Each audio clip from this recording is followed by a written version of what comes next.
Dr. Arrington? Here. Ms. Newman? Here. Dr. Taub? Here. Dr. Klotz? Here. Ms. Schulman? Here. Mr. Rubin? Ms. Kucharik? Mr. Landsman? Mr. Furman? Here. Thank you. This is our first opportunity for public comment. Has anyone any comment they would like to make at this time? There will be another opportunity at the end of the meeting. Okay, we'll move on then. I would entertain a motion to suspend the rules and approve the agenda. So move. Moved by Ms. Newman. Second. Mr. Schulman. All in favor, please say aye. Aye. Opposed? Thanks. The next item is a motion to approve and accept the items in the consent agenda. Is there a motion to approve? So move.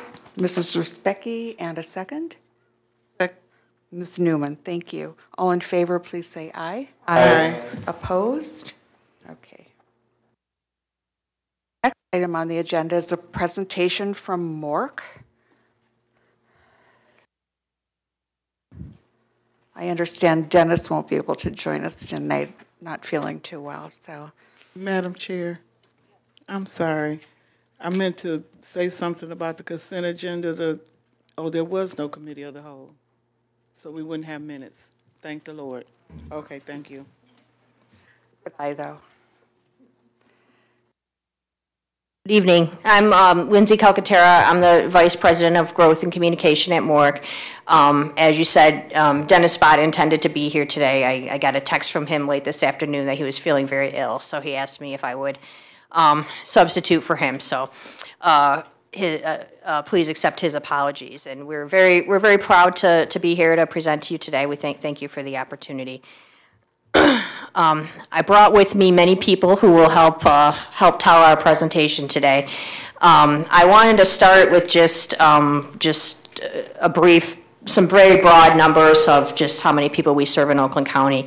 Then we're going to have one of our support coordinators, Kyle Bastian, who has brought two people that she supports, and they're going to tell their story. And then we wanted to give you a presentation on the support intensity scale, the SIS program by Ryan Leninger, the director of that program. And then Kim Junty, the director of our training program, will provide some training highlights. That'll be our presentation. Just in general, in all of our programs, we serve a little bit, sorry about that, 5,205 people. In Oakland County, it's about 3,424 adults and children. Over 1,500, we're proud to have over 1,500 individuals enrolled in self-determination, and over 550 choose to serve as their employer of record and hire their own caregivers. Those are just some general numbers. And so you're going to hear from, fortunately we had said Darcy DeVore was going to come. It's the time of illness, and she too had a medical issue, but we brought a couple more people, Mark Maley and John Tisling, who will share their story with Kyle. Thanks.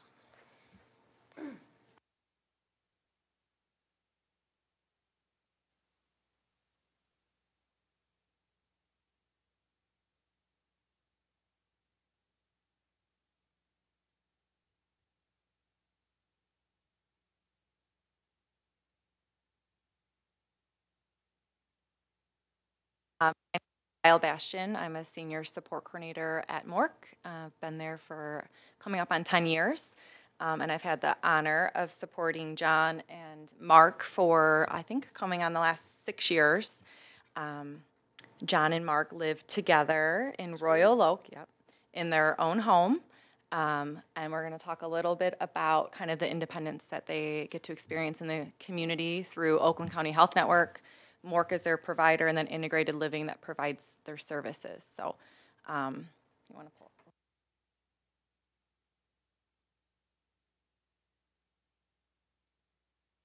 What kind of things do you do in your house? I work a lot at New Horizon, and I vacuum and fold clothes and a lot of stuff. What award did you get from New Horizons?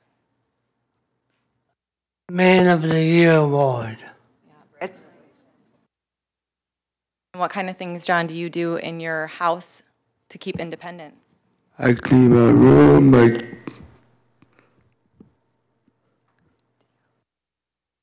mow lawn,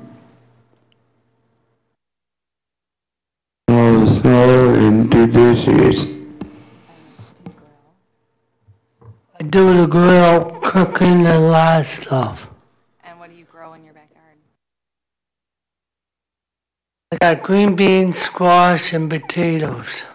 Every year, Mark has a big garden in his backyard that the staff help him keep, and then they use all the vegetables to cook for their dinner. And then Mark grills all of his own dinners, right? And Mark is his own guardian, so he dictates his supports, the services he needs. Yes, I do. And what did you guys do yesterday?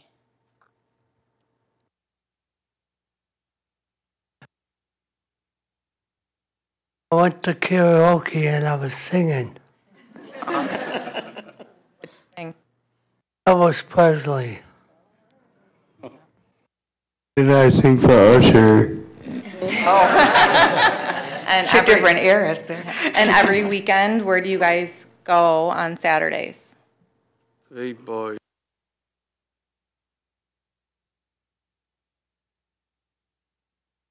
Make sure you speak into the mic, please. Where do you go on Saturdays? Three boys in church. Through the integrated living as their provider, and they get 24/7 staffing, and John and Mark live with one other individual, and they go out probably every day. You guys bowl. Yep. Mark does yoga, right? Yes, I do. And they do karaoke, and Mark just told me he won bingo. And I won bingo, and I play bingo every Monday nights. And they go to work, and like Mark said, he won the Worker of the Year for all of New Horizons last year. So he won a certificate, and there was a banquet just for him. So pretty proud of the level of independence these guys have every single day in their community, and it's thanks to Oakland County Health Network, MORC, and Integrated Living, right? Yes, it is. So we'll leave and go over there now. But all right, thank you for letting us present. Thank you.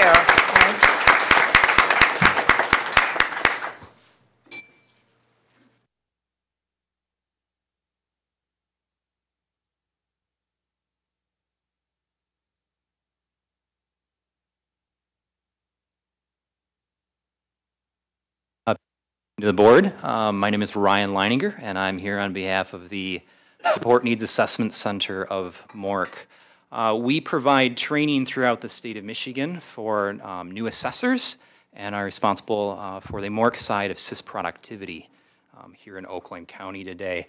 For those of you that may not be particularly familiar with what in the world is a SIS, just a very, very brief description on this.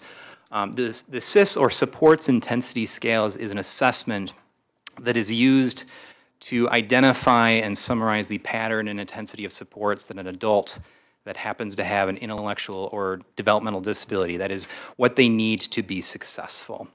It's not a deficit-based tool, it's a strength-based standardized assessment that seeks to just look at all areas of life, common activities that any adult experiences day to day, and in a systematic fashion indicate, what is needed to have success with that.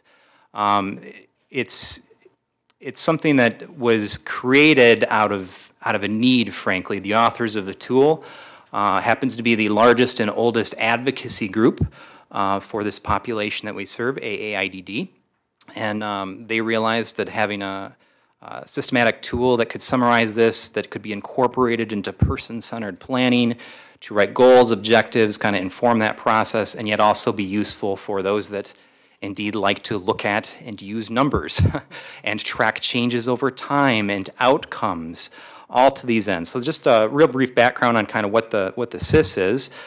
Here in Oakland County, the SIS has sort of a special history.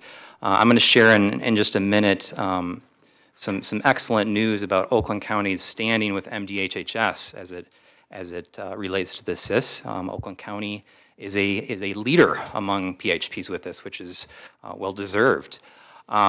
The adult version of the CIS began a rollout in Oakland County back in 2009, and ultimately this was a very good thing for the county, for MORC, for those served, and later on for the state as well. This experience has made things go smoother, frankly. There's been over 8,600 valid CIS assessments here in Oakland County to date on the MORC side alone, with additional through Community Living Services.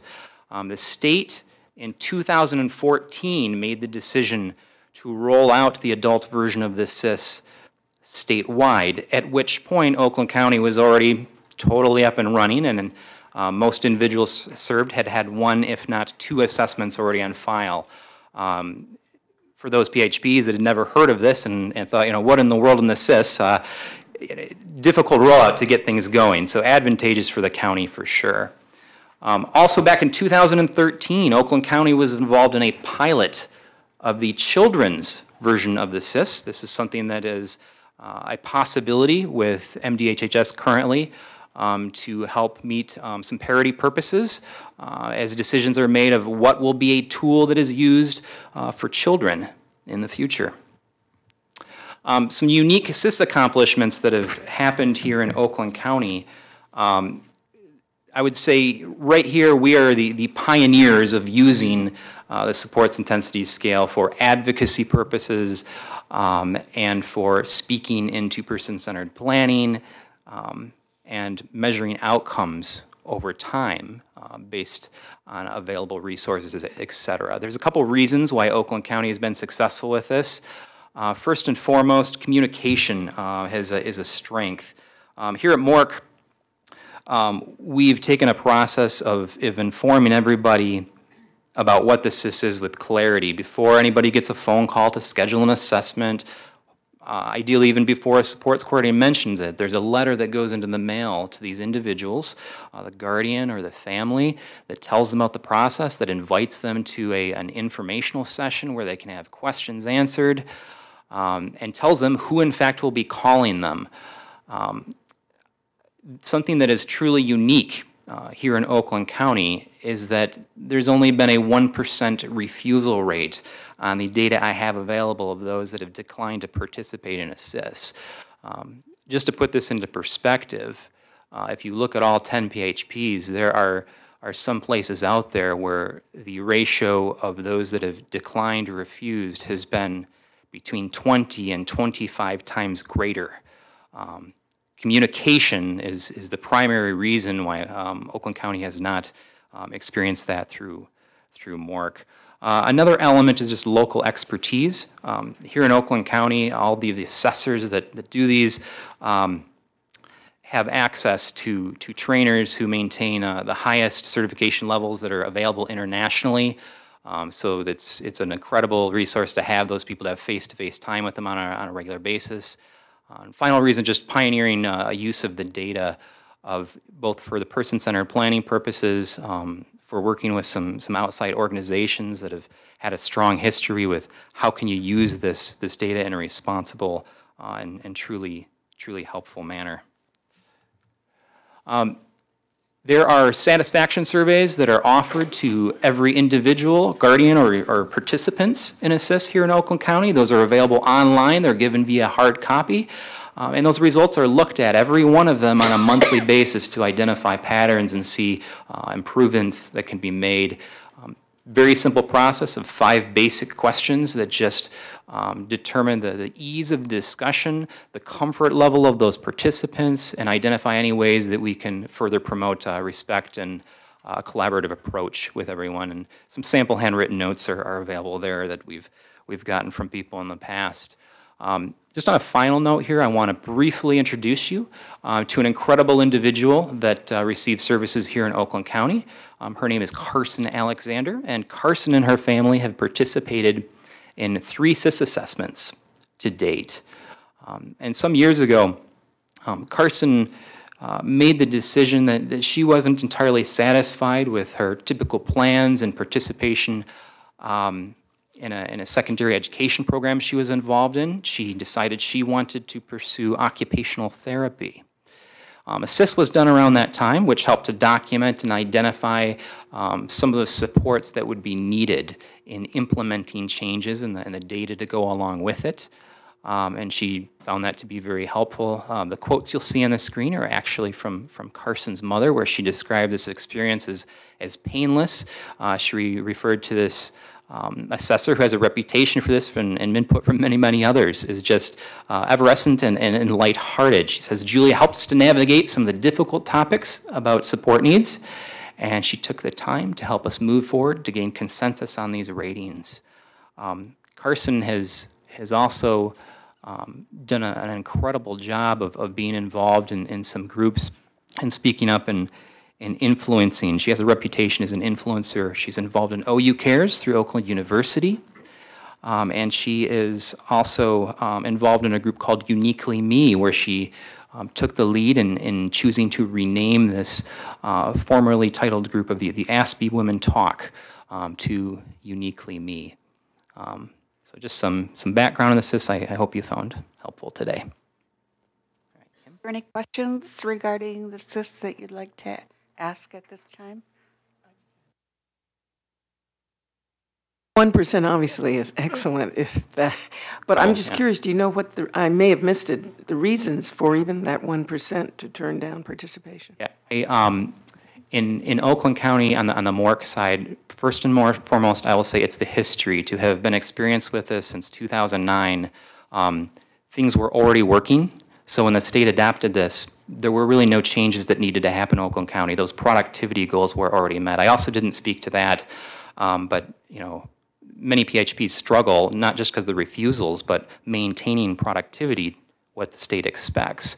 At MORC, we have a live database that we use that tracks every letter, every phone call, every email. And anytime we schedule and talk to people about a CIS opportunity and help them to make an informed decision, we utilize all of that data in front of us. We also have a very centralized training approach where, again, as I mentioned earlier, we're using some unique qualified parties that are simply not available in that means in other places. Are there any other questions? I have one. Is there any could you talk about what kind of preparation you give to an individual and their support team, like prior to their first experience with the CIS, or as you? And it's really going to vary from party to party. First and foremost, every individual guardian receives a letter that tells them the basic purposes behind it, how it's going to benefit them, why it is worth their time. They're invited to a meeting. Now in Oakland County, being that the CIS has been rolling as long as it has, we don't have always, I would say, super consistent participation in those, primarily for the reason that individuals and guardians that have desired to get their questions answered have, since 2010, and they may not choose to come back a second time. But those meetings are offered between 4 and 6 times a year and communicated in advance. Supports coordinators are trained to explain the CIS prior to it and answer a lot of those questions as well.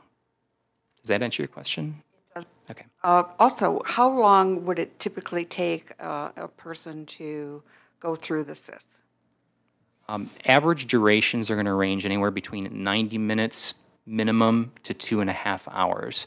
In very rare cases, this is going to be determined by participation of individuals served in guardians. There have been instances of it happening on 2 different days or situations simply because of the need for a break. But typically, one encounter, 90 minutes to 2 hours. I have a question or comment regarding the CIS.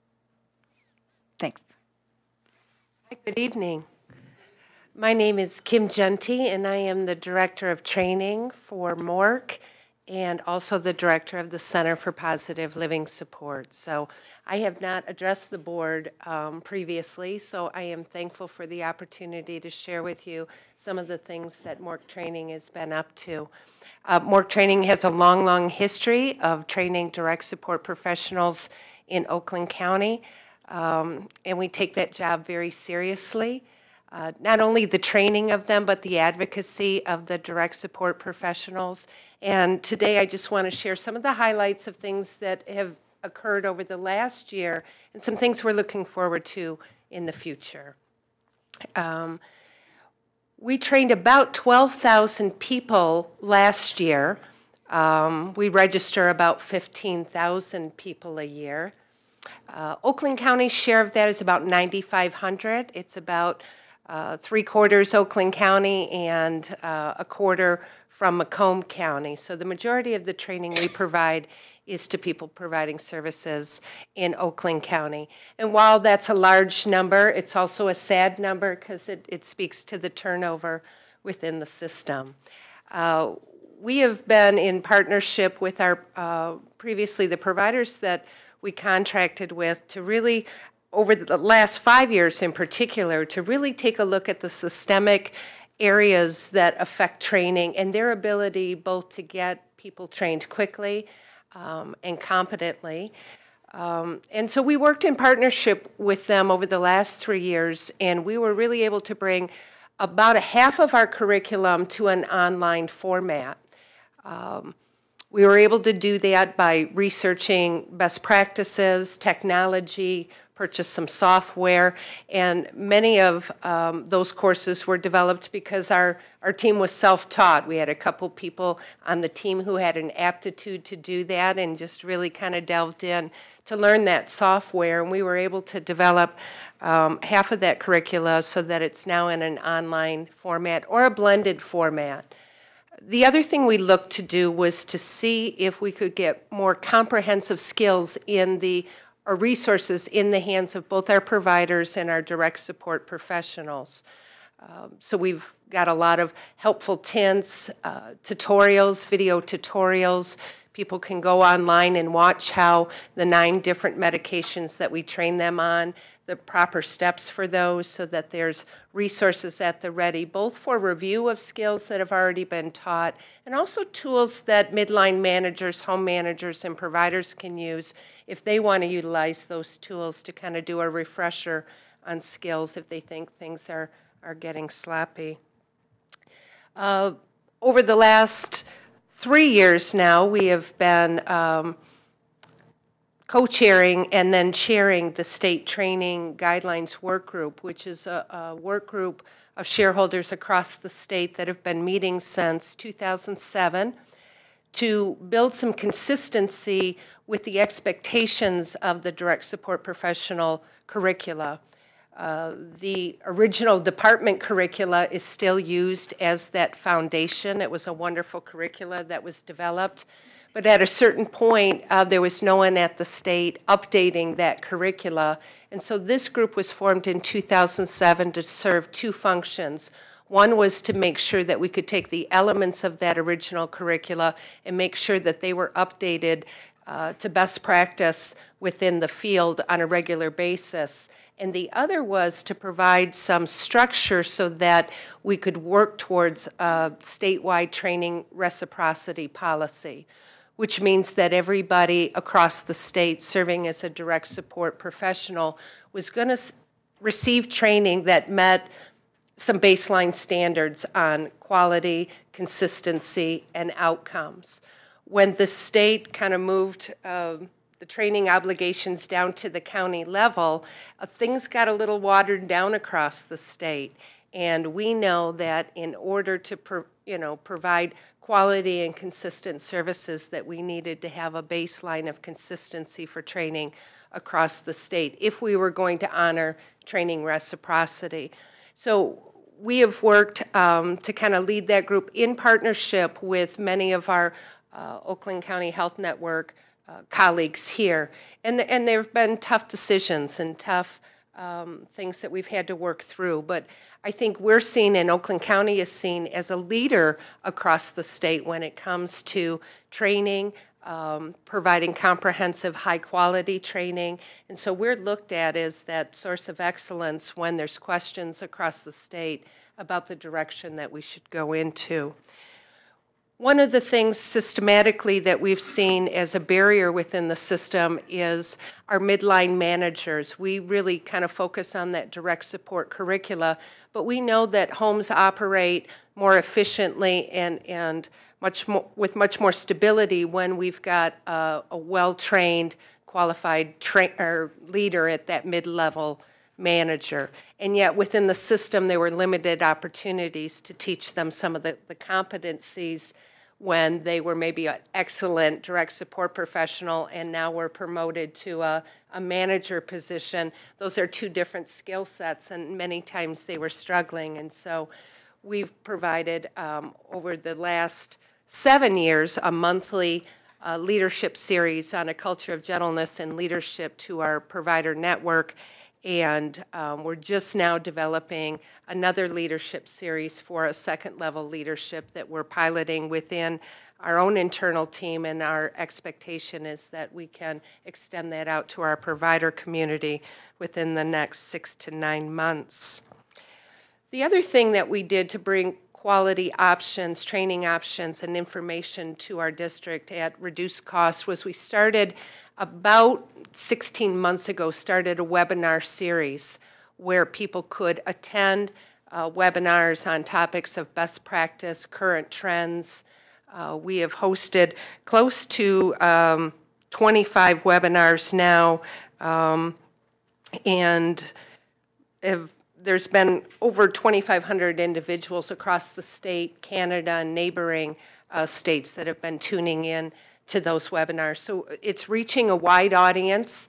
Again, people are coming because of the region, the level of expertise here, and we've got subject matter experts that we can pull in when there's a current trend or a topic that we need to discuss. We just did one this afternoon with 250 guests on the new HAB community-based waiver and a culture of gentleness, how a culture of gentleness can support our move to make sure that we're coming into compliance with the new federal requirement.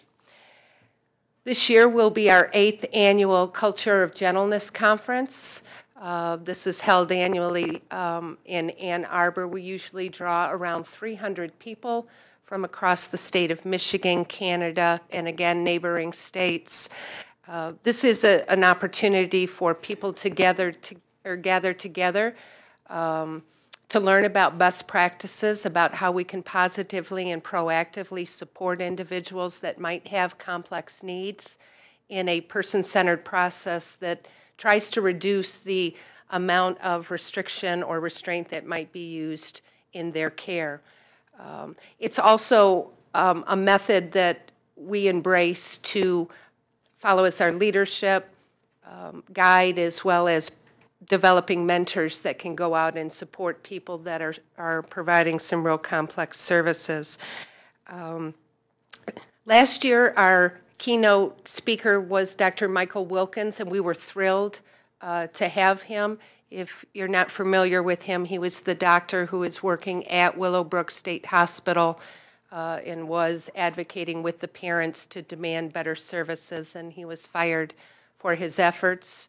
But once fired, they didn't ask for his key back, and he happened to be friends with a young journalist named Geraldo Rivera, and that started the movement and the disclosure of some of the horrific conditions that were happening in institutions, not only in New York, but certainly across the country.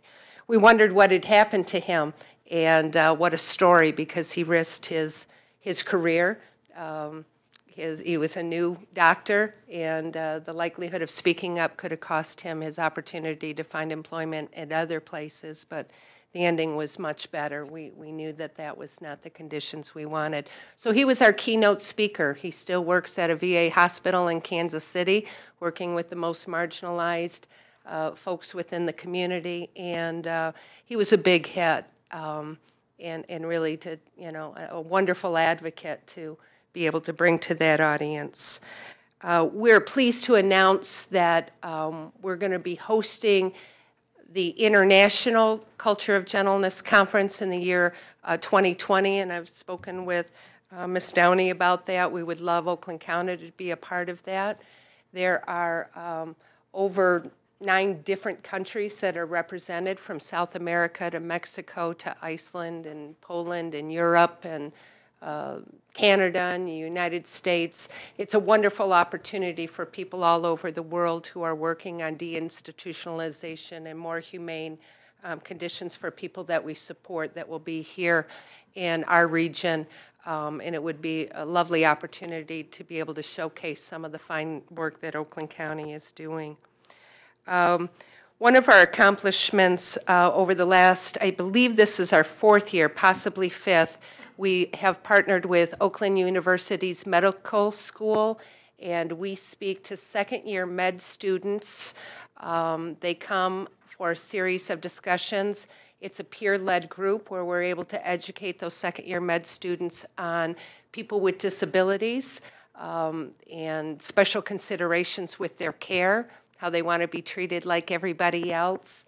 And it's been a very rewarding project. The second-year med students are both at awe at the history of our system and what people have gone through, and they learn a lot from the peers in regards to how they can provide care that really is respectful of the individual with disabilities.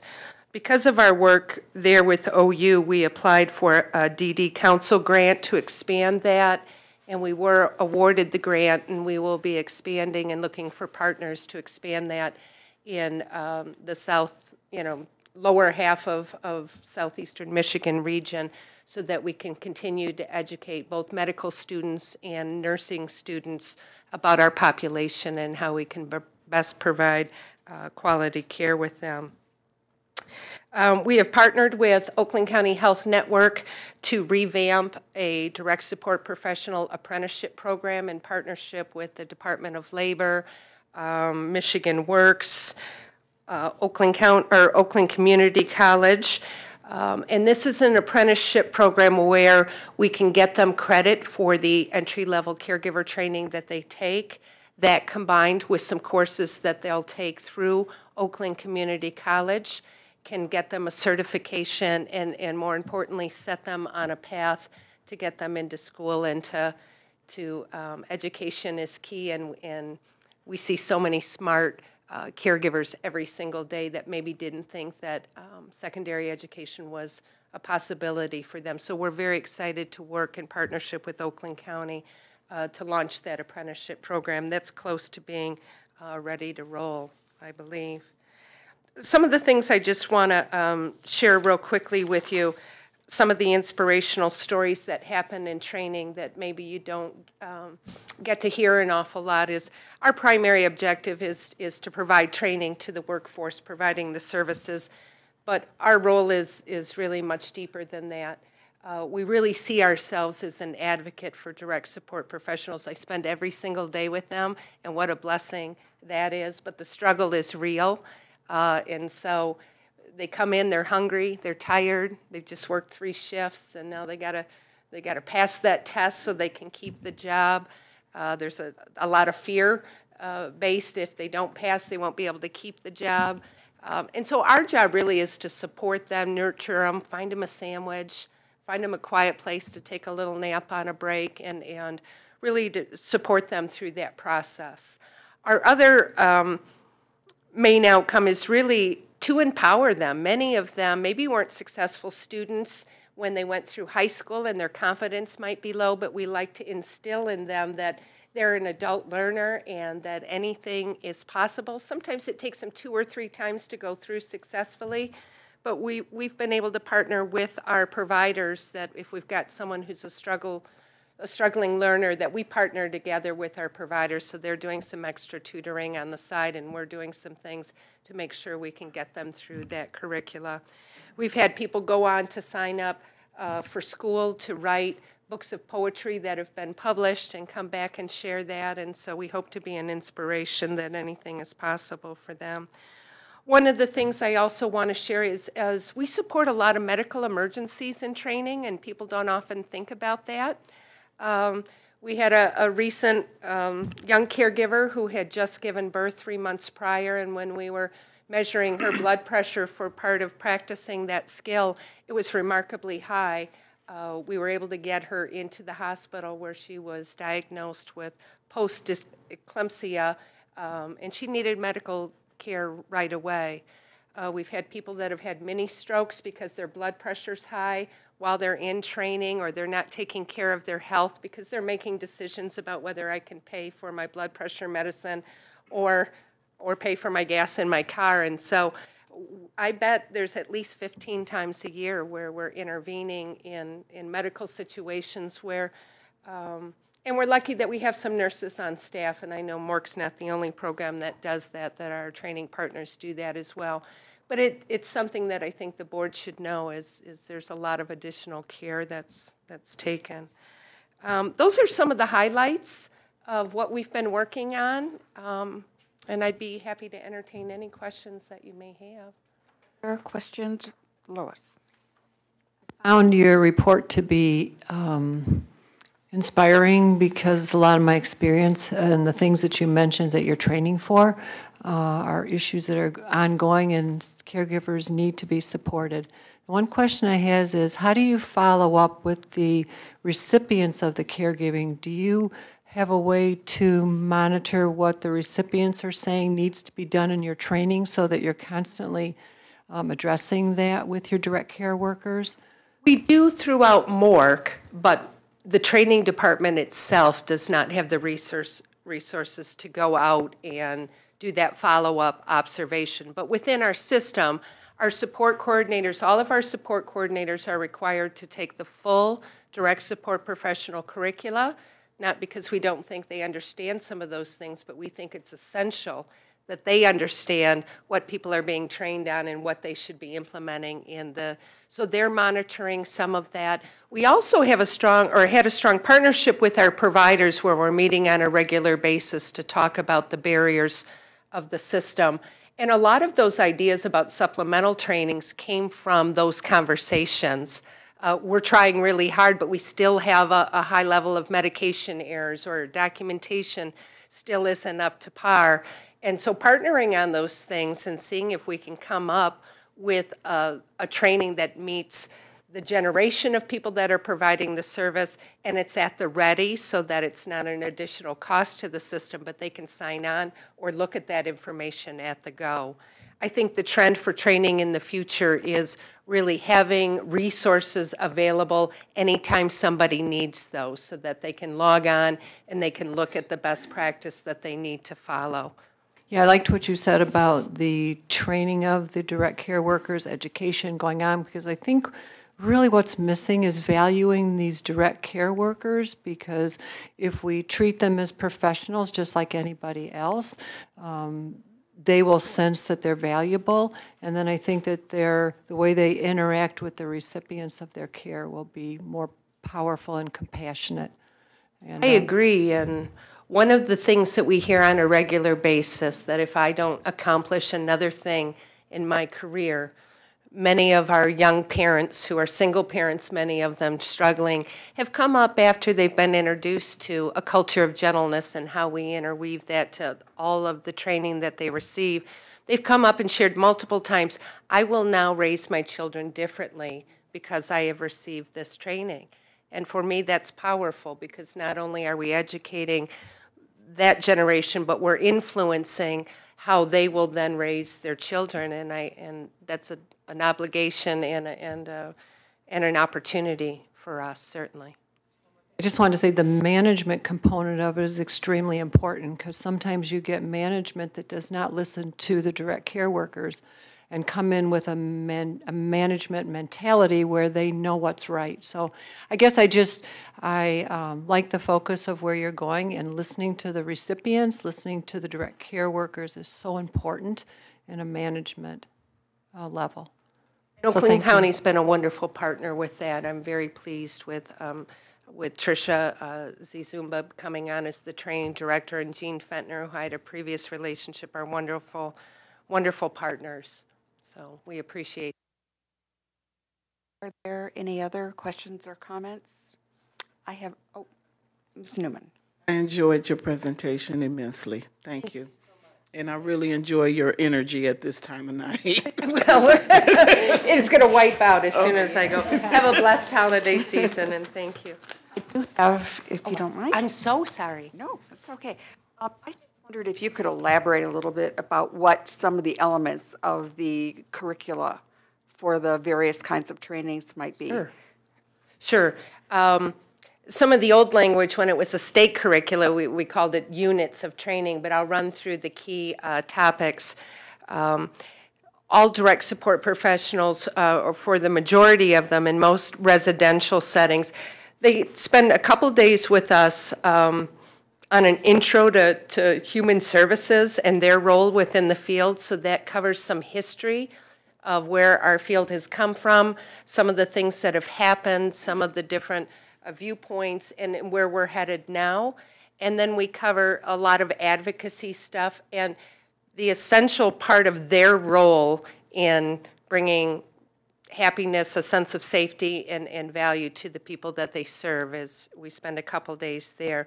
They receive some information on nutrition and how to handle environmental emergencies in an online training. We spend 2 days what we call working with people, and that is just the skills you need to build relationships and to really look at behavior as a form of communication, and how can we figure out what they're trying to tell us, and more proactively and more empathetically and compassionately be proactive to addressing what they're trying to tell us through those behaviors and setting things up for success. So we spend 2 days just on that, and I think it's one of the most essential skills we can teach our direct support professionals. They spend 2 days with us in a health module, which covers how to prevent communicable diseases, how health and well-being, both spiritually, physically, is essential for people to have a rich, full life. They learn basic first aid and CPR, how to take vital signs, how to respond in both medical emergency, non-emergency situations, and who that health team is around that person so they don't have to figure it out, right? Knowing that it's a team process and that you're an essential part of that team and decision making. They spend 2 days in about a couple hours with us taking a medications course. We teach them 9 different medications that are typical within the field. We also teach them how to set up a medication record correctly so that if a new medication comes in, we can set that record up and they can begin administering and documenting that right away. That's probably the scariest one for many of our caregivers because that's a lot of information, and 85 to 90% do really, really well with that. So those are the primary courses, and then there's supplemental courses that people can take based on their plan of service. We probably offer another 10 to 12 classes that are specific if it's a need within the plan of service. That's a reminder about the level of responsibility. Tremendous. Yeah.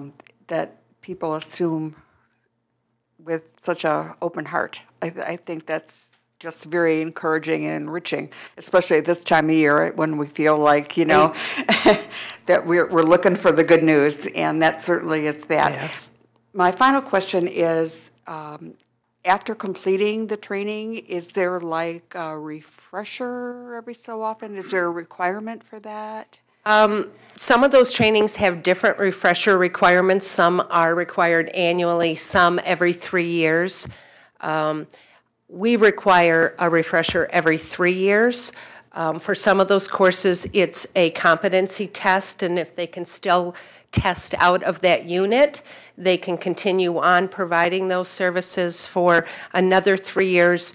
Medications and health, there's a requirement that they come in and take a course and just show us that they're still competent. So yeah, every 3 years would be the longest, and some of those have an annual update requirement. Yeah. Are there any other questions or comments? Thank you very much for all that you've enriched our minds with this evening. Thank you. Our next item is the cash flow projection. Patrick and Anya.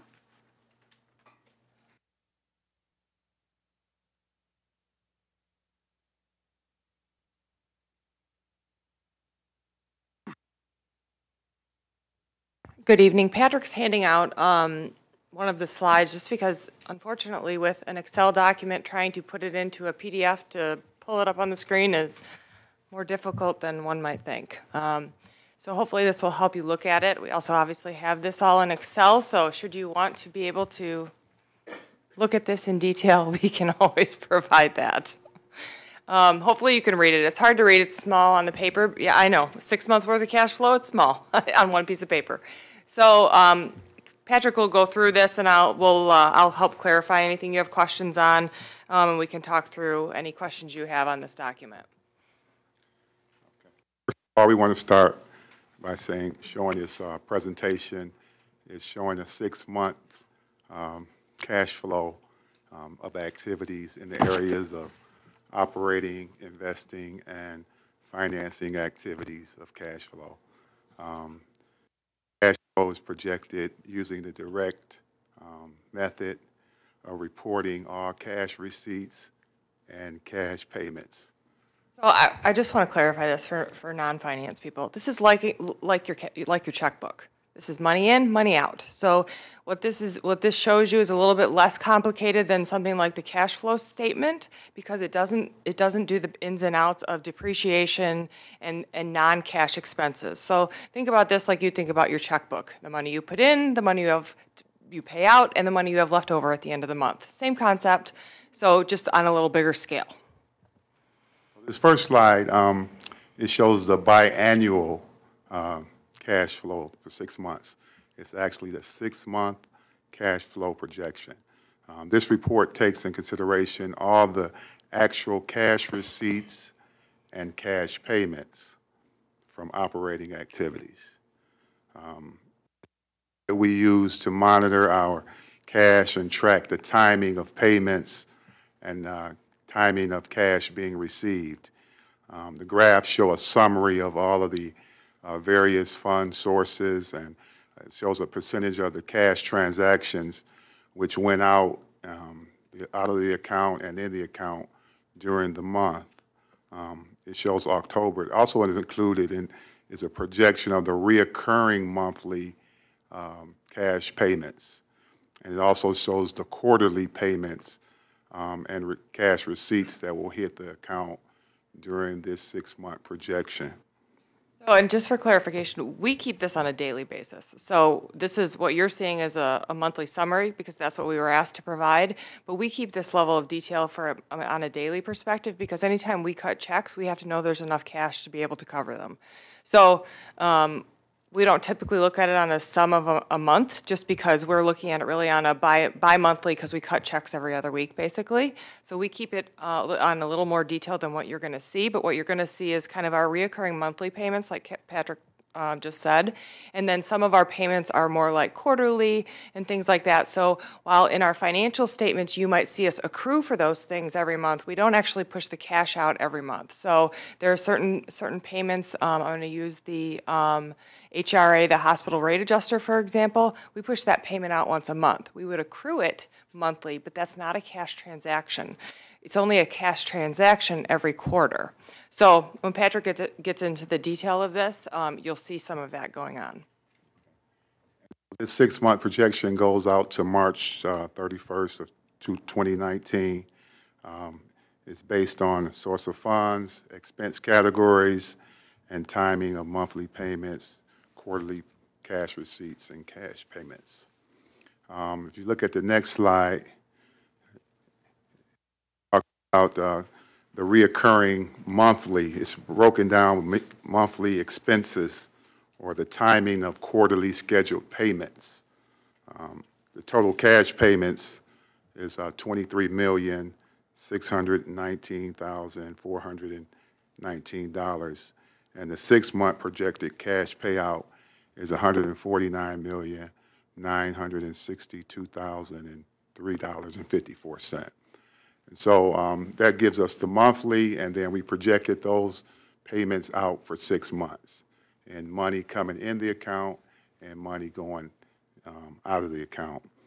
As you see at the top of that slide, it showed a cash flow biannual, which is 6 months of $8.2 million to the positive based on cash coming in and the cash payments going out. So what I want to clarify for that for you, what that means is at the end of the 6-month period, we end up with $8.2 million in excess cash over expenses.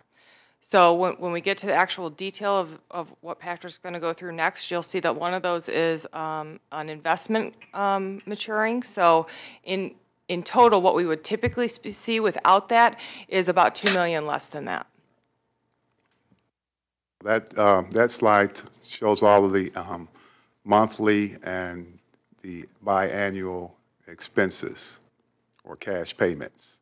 The next slide shows the cash receipts, and it's shown by fund source and source of funds that we receive. That amount shows $25,539,068 for the month, and $158,164,681 for the 6-month projected period. So the other thing I want to clarify, when we're talking about cash in and cash out, cash does not have a fund source. So we get cash in and we record it as a specific fund source, but it does not have to be utilized in the meantime during the year as that fund source. We have to reconcile all the fund sources. We have to make sure it's expensed in the right places. But when we're talking strictly of cash, I don't have to say, okay, I only have this much in actual Medicaid in my pot for the month, so I can only pay this much out in Medicaid expenses. Cash is all the same fund source. When we do our reconciliation at year end, we delineate what fund source things came from, but cash in and of itself does not have a fund source. And the last slide, it summarizes what we're talking about. The $8 million cash flow projection was derived and how it was derived, and that's the handout that you have in front of you, because we knew the slide wasn't showing well. This is obviously one that's very difficult to put a very large spreadsheet into a slide presentation. So like I said, if you want to see this on the Excel, we're happy to do that for you. But Patrick will go through with you the revenue coming in, which are the orangish, yellowish color rows. Colored rows represents the revenue or the cash received, and then the white underneath that represents the cash payments for this projection period. This shows how that $8.2 million number was derived. It shows all of the actual cash receipts, all the actual cash payments, and we use that schedule in order to ensure that we have availability of funds to meet the daily operational needs of the organization. We only show 1 month where if you look at the end of that report, it has like a spike or a graph that shows trends of payments for different line items. It also shows each month.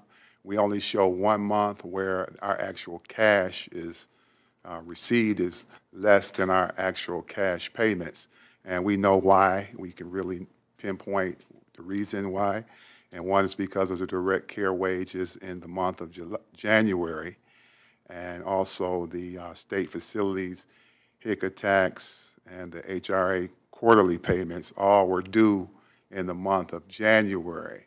So in that month, we showed a spike where our actual cash payments was more than our cash receipt. But I want to clarify that one.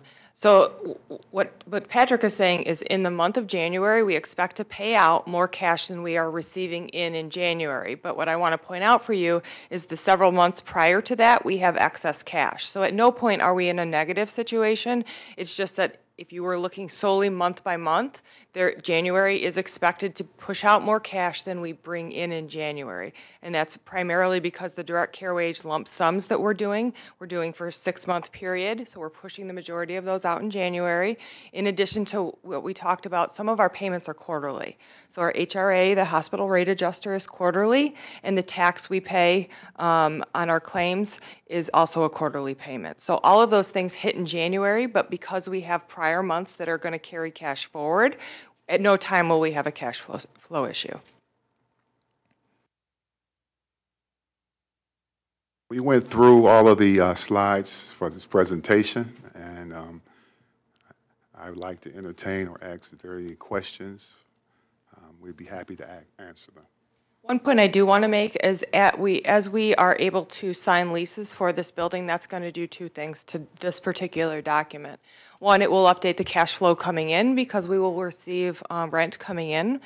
The other thing it will do is that if part of the agreement is building out space, that will obviously have an impact on a cash flow out because we pay for that up front and then it's paid back to us over the life of the lease. So anything like that that happens to go on that come up, like I said, we actually track this on a biweekly basis to make sure that we always have enough cash on hand. We had that infusion there in October that I mentioned related to investments, and that was really in planning for the residential providers being directly contracted with us. We wanted to make sure that we had the cash on hand to pay them as quickly as they needed us to, because we did have some that had cash flow issues that we needed to make sure we paid them really quickly, and that was something that we had talked to them about ahead of time that we would be able to do for them. So we wanted to make sure that there was no question that we would have enough cash on hand to do so. Mr. Rubin?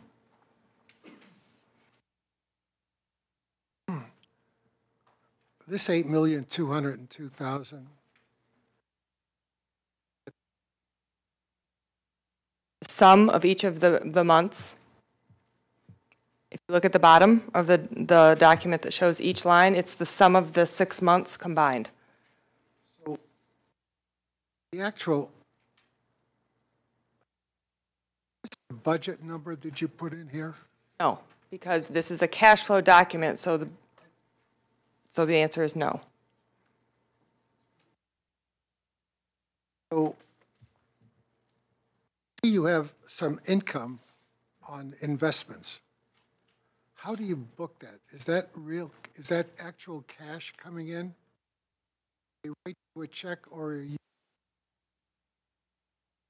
Number, and it's actual, and so that income from investment number, you see two line items. One is actual income received because we, we increased our cash flow in order to prepare for the specialized residential, and we wanted to ensure we had a healthy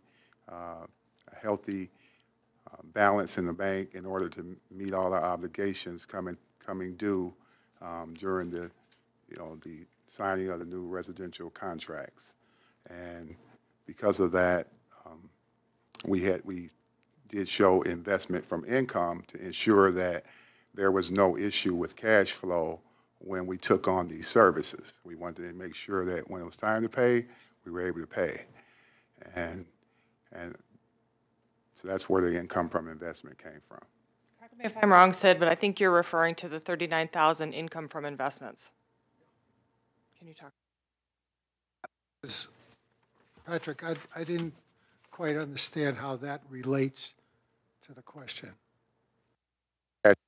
So you talked about the income from investment. So we received 39,000 income from investment. That's a book. That's a number that's booked. Right. What is the expense side of the journal entry? Well, we're not accruing. Most of this is actual cash received in this presentation. The actual income from investment, that number is not actual cash. That's a number that was actually booked. It was a. So I want to clarify. Any expenses that we incur related to investments would be booked in our administration expense, and so that would be in other administration.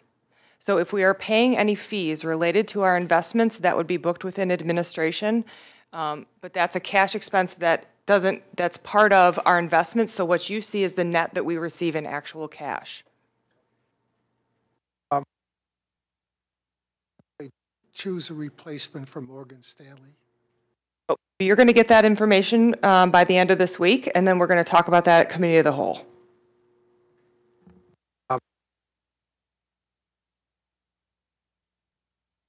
do you do with the excess cash at the end of the month? I mean, you made a statement that you push some out, and you have to have some, is there any excess cash at the end of the month? So can you scroll down to the bottom of this document? So this document, right, you see right there, that 4 million, the 1 million, so that, yep, too big, right there. The 4 million, that's the excess cash each month. So what that does is accumulate until we get to January where we're pushing out more cash than we're pulling in. But the total of that for the 6-month period is that $8 million.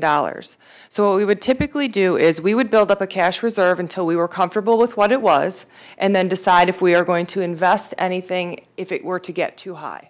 So what we do is keep enough cash on hand till we're comfortable, and then because last fiscal year we didn't do that, we build it up until we're ready to put it back into investments. So don't invest it and put it into the daily money market where you can get it 24/7 and earn some fixed income. Oh, so that would just have to be a change to our investment plan, just because that's not historically how it's been handled. That's not an investment. That's strictly a management decision of where That's not been a park. previous way we've handled excess cash. Certainly, we can discuss that if you'd like to. Just increases revenue.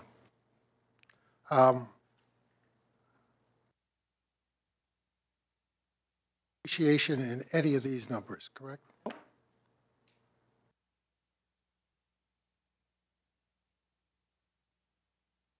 How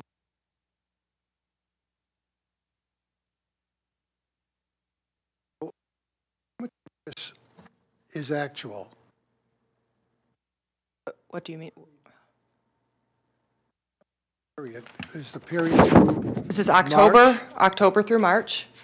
So at this point, we've got October and November under our belts, working through December right now, and then we estimated the remainder. The actual. The actual would be a solid. Target? Are you on target? Yep, this is based on the most current information we have. Yep.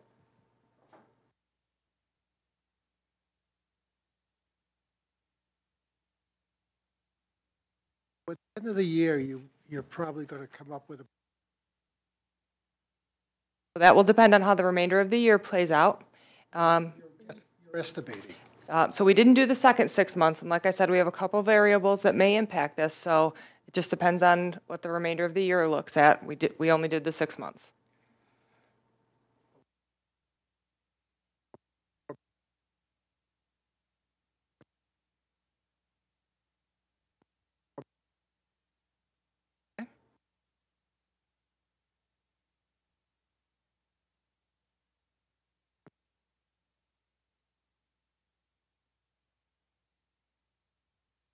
Investments.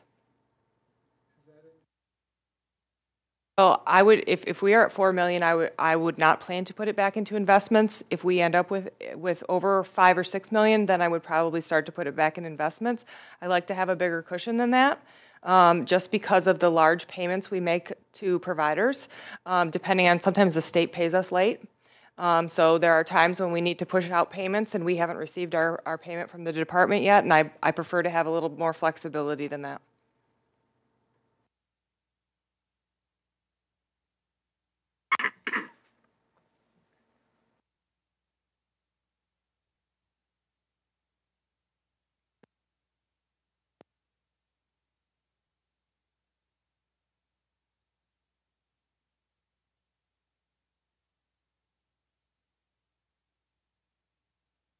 We cut checks every 2 weeks.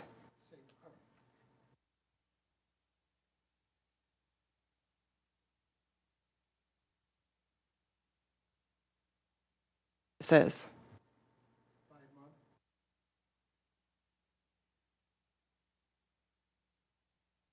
This is actually what we expect to happen.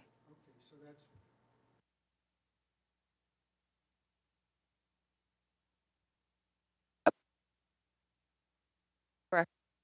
There's only 1 month we expect it to be a negative from a cash flow perspective, and that's solely due to the direct care wage, HRA, and HICA tax.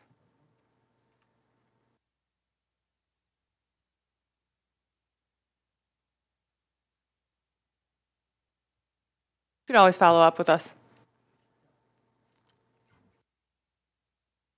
Are there others who would like to ask a question or make a comment regarding the cash flow presentation? This is something you'd like to see regularly, we can do that. It's not a big deal.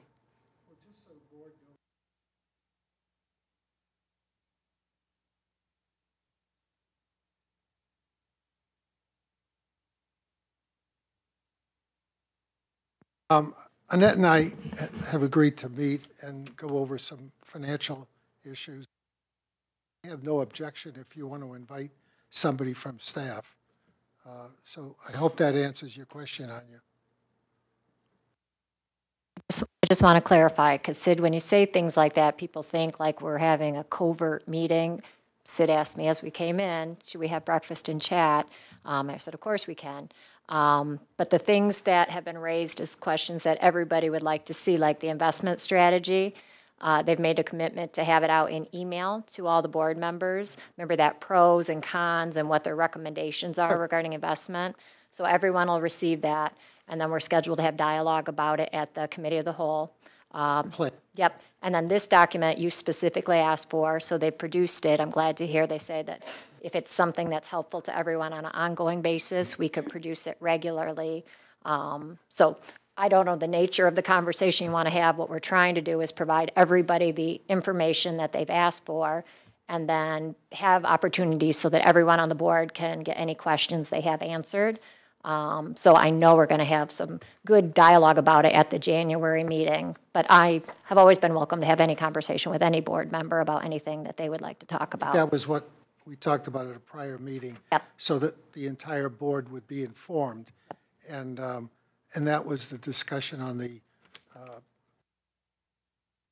And the investments, we know we have some decisions to make as a leadership and as a board, so we just want everyone to know what the staff has done with their analysis, what they're recommending, the pros and cons of our decision-making, in that area. I remember my last question. During this downfall in the stock market and investments, have we liquidated any dollars during this downfall, during the last 2 months? Last liquidation was the one you see there in October, and I don't believe we've liquidated any since. Patrick can confirm. Before maturity? No, October? that matured. That was a mature When one it, that when we. it matured, they call us and we tell them whether to invest or to send us the cash. Our investments are pretty low risk. So. October was a good month to do that. Anyway. Any other questions? Thank you very much.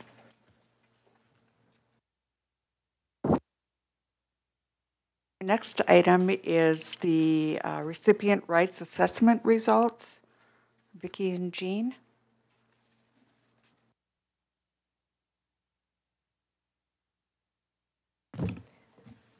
Good evening. Thank you so much for allowing us to present. I'm Vicki Suter, Director of Rights and Advocacy. I'm Jean Fettner, the manager of the Recipient Rights Office.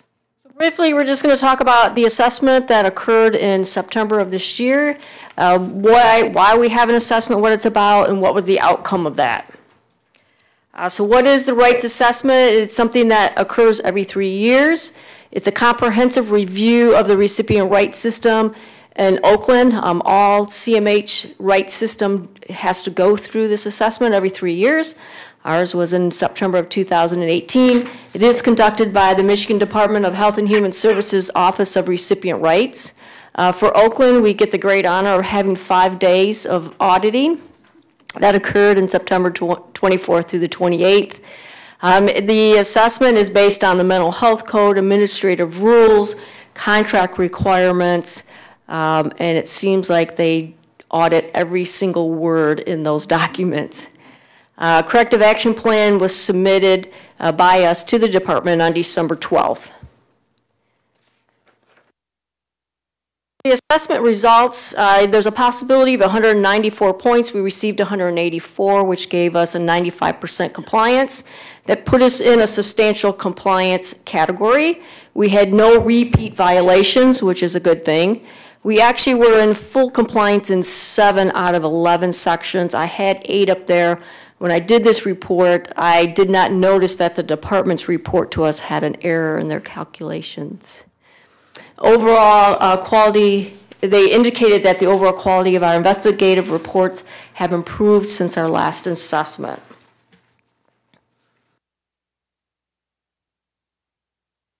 So I just want to do some comparative. In 2018, we got a 95% score. 2015, 96%. In this current year, we had no repeat violations. In 15, we had 1 repeat violation. Whenever you have a repeat violation, no matter how many points you have or what percentage you have, you automatically go into a less than substantial compliance category. So that's what occurred to us in 2015. We were able to correct that issue and then was given substantial compliance a few months after our assessment. So in this current assessment, we had no repeats and we were in substantial compliance. It was my actual first assessment going through. It was a fascinating experience to go through. But anyway, I wanted to talk a little bit about the specific feedback that we received during the assessment, and it's very valuable feedback. In the section 1, this really talked about what our responsibilities are overall to the operations of recipient rights, but also some delegated items that the state ORR gives to the individual PIHPs and CMHs. So some of the feedback that we received in section 1 is pretty much about hospital oversight. That we are not receiving summary reports from the hospitals following their investigations, and the need to check for the appropriateness of the corrective remedial action plans that are submitted based on the hospital investigations or interventions. And so we really have done a little bit a lot in a little bit of time. Vicki worked with contracts on doing some contract language changes to bring us into word-by-word conformance to the standards, and those have already gone out. We also issued to the hospitals in October a hospital bulletin or provider bulletin, letting them know of the immediate change in process that they are expected to send their summary reports of all interventions and investigations to me as they occur, and then we followed that up with a letter. And so they'll start slowly trickling in this fiscal year, and then we're going to start looking at what is it that they're doing. Yeah. So just let me say, instead of going over every standard of the report with you tonight, which I know you really were expecting and hoping for, we are just going to concentrate on the 4 sections where we had some points taken away and let you know what we're doing to correct those. So all of that, if you could see on that previous slide, we lost 1 point for all of those things. All right.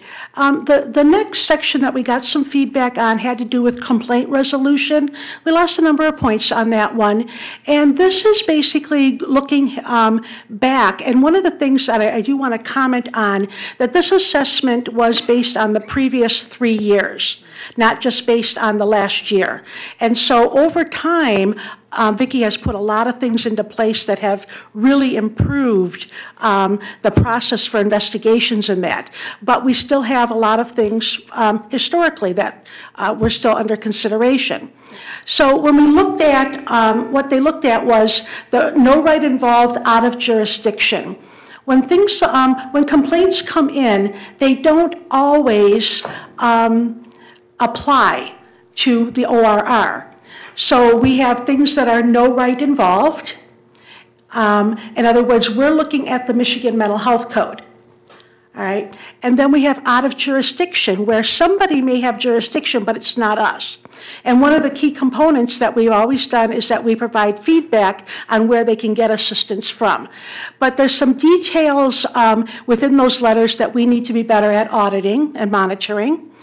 And then also one of the commentary that they gave, which I felt was really good quality feedback, had to do with the analysis of evidence in conclusion sections of our findings reports. Right now, and some of the typical things that happen in a conclusion of a report is that people summarize the evidence. All right, and we're working on something called a preponderance of evidence. What they're talking about here is, is there an analysis on whether or not how you looked at that evidence to weigh it back and forth, whether or not you've met a preponderance. And I really, I think that's a really important component of these reports, in that those then get transferred into reports that individuals who receive services and their families see, and they should know how that evidence was weighed. And we don't weigh evidence just simply based on the number of people who were interviewed, but based on the quality, all right, of that evidence. So we have a couple things that are going to be going on. We have asked the state to actually come in and do some training with our staff, and they're going to do that in January, on no right involved and out of jurisdiction letters, and what would be a state-of-the-art best practice for those. And then I'm going to be doing some training in January with the staff on writing summary analyses, and how do you really present that information. The next area that we got some feedback on had to do with summary reports. And a summary report is truly the last report that goes out. All right, and it goes out to the individual who filed the complaint, to the person who's receiving services, and others. And what they were saying was that our summary reports are not being issued within 10 business days following the issuing of the report of investigative findings. So our summary report includes remedial action. What did the provider do as a result of getting the substantiation? We had a number of concerns regarding that. Vicki did an analysis and has requested some feedback regarding the formulas that they use in their spreadsheets. I'm going to go out on a limb and say I don't think we have a problem with summary reports. However, with via a spreadsheet that I use, I do check it on at least twice a week to make sure that those reports are getting in. But we'll be working with MDHHS to find out how it is that they calculate that out, so that we are making sure that we're in conformance with that.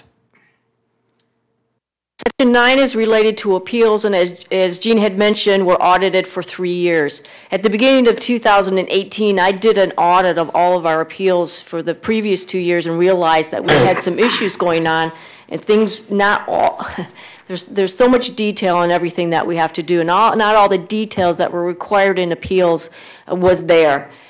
So I put some things in place that make sure we hit all the different components that we need to in appeals and then in the letters.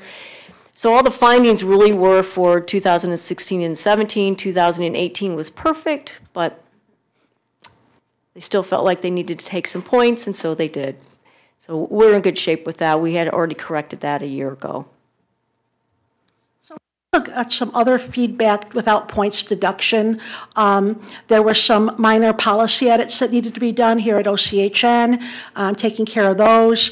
Minor edits to our new rights training that we have. It's extensive. It's a 4-hour training with extensive detail. And so we've gone through it with a fine-tooth comb and corrected anything that they felt was missing. One of the changes that we're going to be doing based on their recommendation is that they really do want all evidence for an investigation to be available. And that includes the handwritten notes and other types of, right now we keep reports and things that come in that are more formal, but they want all the notes. And so effective this month, the staff are now downloading their actual handwritten notes and things like that into each individual case file, so that next time around it's there. Yeah. Keeping the evidence of the action taken in the summary report, we generally do that when we have it, and now we're going to be doing it all the time. Basically, what they're saying is that if somebody says, well, I provided a written reprimand to the staff person, we actually need to have the written reprimand, as opposed to just the verbal report. And so that's part of that case file, electronic case file. So we'll be getting those. Including names of staff in the summary report. Where do you want to go with that? Well, it has been the practice in Oakland County that we code our reports, both for the individuals served as well as for the staff that are involved in the investigative process. The department has not been happy with that for lots of years. Again, they're unhappy about that, but there's nothing in the law that says we can't do it. They did make a recommendation that we change that. We did talk to Annette. Gina and I talked about it, and we will continue to code the individuals that are served, but we will no longer code staff. So we're gonna implement that over the next few months so that we can educate our staff on it and get them used to that change in process. This is a huge change for our staff. It's a huge change in process and in writing and that, and so we are going to be taking it step by step in the new year, getting them used to doing that. And then certainly we're going to be getting some feedback, probably from the provider network, on the fact that they look different. The reports look different, they have different information in them, et cetera. We want to they gave us feedback to assure the annual report template, and certainly we just went through that and we used the correct template, so we'll be reporting out on that early in 2019. And then they asked also that we visit every single licensed site and others. There's some minor things they wanted us to add on that, just some wording changes. So we did that also. So these are just the other feedback. And then finally, looking at what they don't look at. You know, they really don't look at the philosophy and values that, that drive recipient rights departments. And I really believe that recipient rights is a value-added an important component of the service system. Being a family member of an individual receiving services, I think it's really, really important. And, you know, so looking at things like our Recipient Rights Advisory Committee that Jonathan sits on meets above the required number of times per year that they do. We do a lot of education for persons served and their families. We have a lot of individuals who have experienced disability providing that education. All right, and they do a lot of it. We have peer rights allies that are out there. We have lots and lots of involvement of persons served and families within recipient rights and advocacy activities. And we have, we do go above and beyond with the site monitoring, with licensed site volunteer monitoring, where individuals who are experiencing disability are out there doing additional site visits and getting feedback and providing feedback to us when they hear about things that are going on. And that. So there's a lot of things that we do that, that they don't look at too that is really wonderful. Questions? Are there any questions or comments? Ms. Sherman. I just had a comment because listening to this, nothing is perfect, but the passion and the compassion and what I hear since I've been on this board as a board member, I just applaud the work that you do. And yes, points taken away matter, but in the overall, the work that you do for the community and the people that we serve is exemplary. And I truly applaud you for that. So I appreciate you sharing with us because we always ask to know what's not working. So I really appreciate it. But I just want you to know how much I can't speak for the rest of the board, but how much I really appreciate all that you do.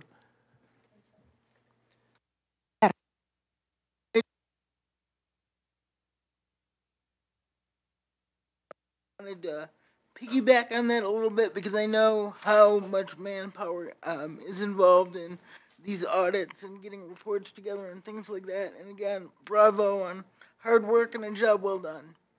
Thank you. Other questions or comments? Eric.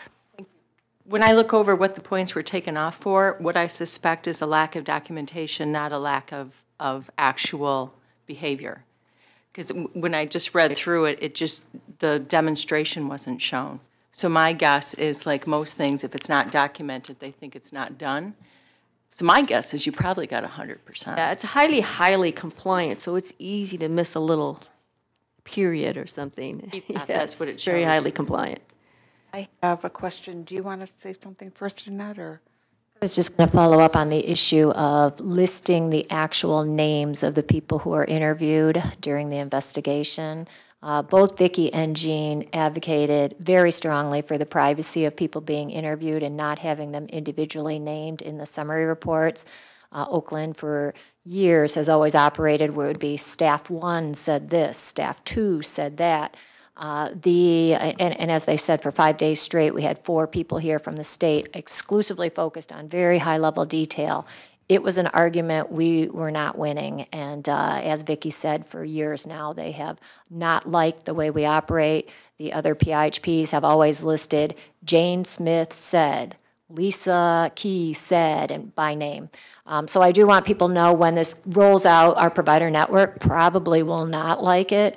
It takes away the privacy of those being interviewed. It could also diminish people's willingness to be forthcoming and honest. And I do want people to know there was a lot of advocacy around it. Not only could I tell we were not going to win it during the meeting when they were here, I've had to go to state meetings for CEO training on this very topic. It came up again.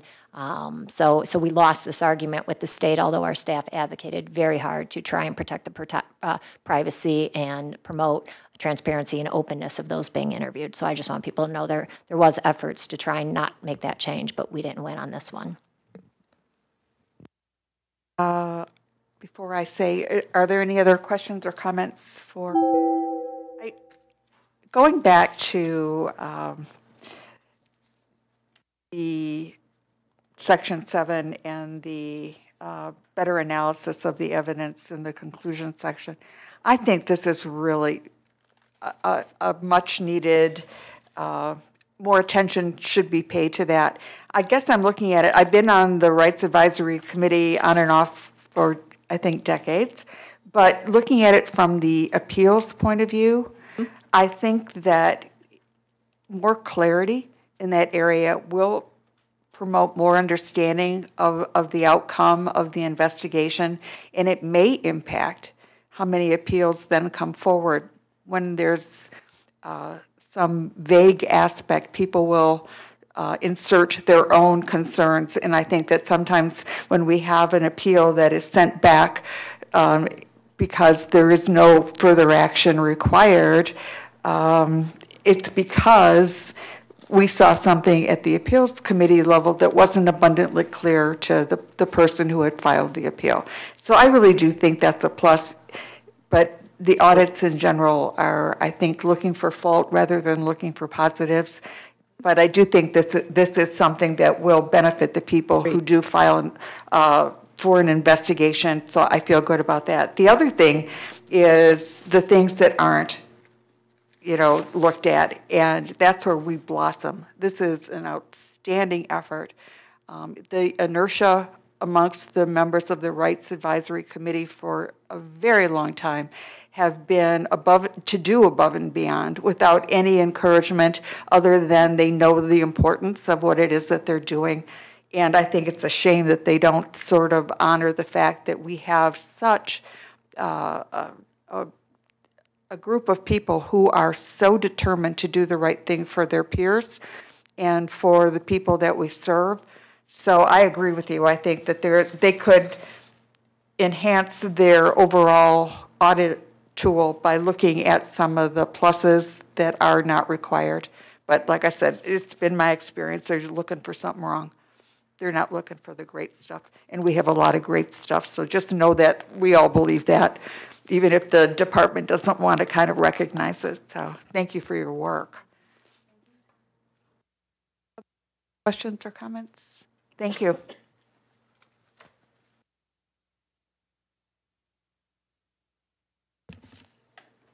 Next item on our agenda is the year-end QAPIP and the 19 QAPIP.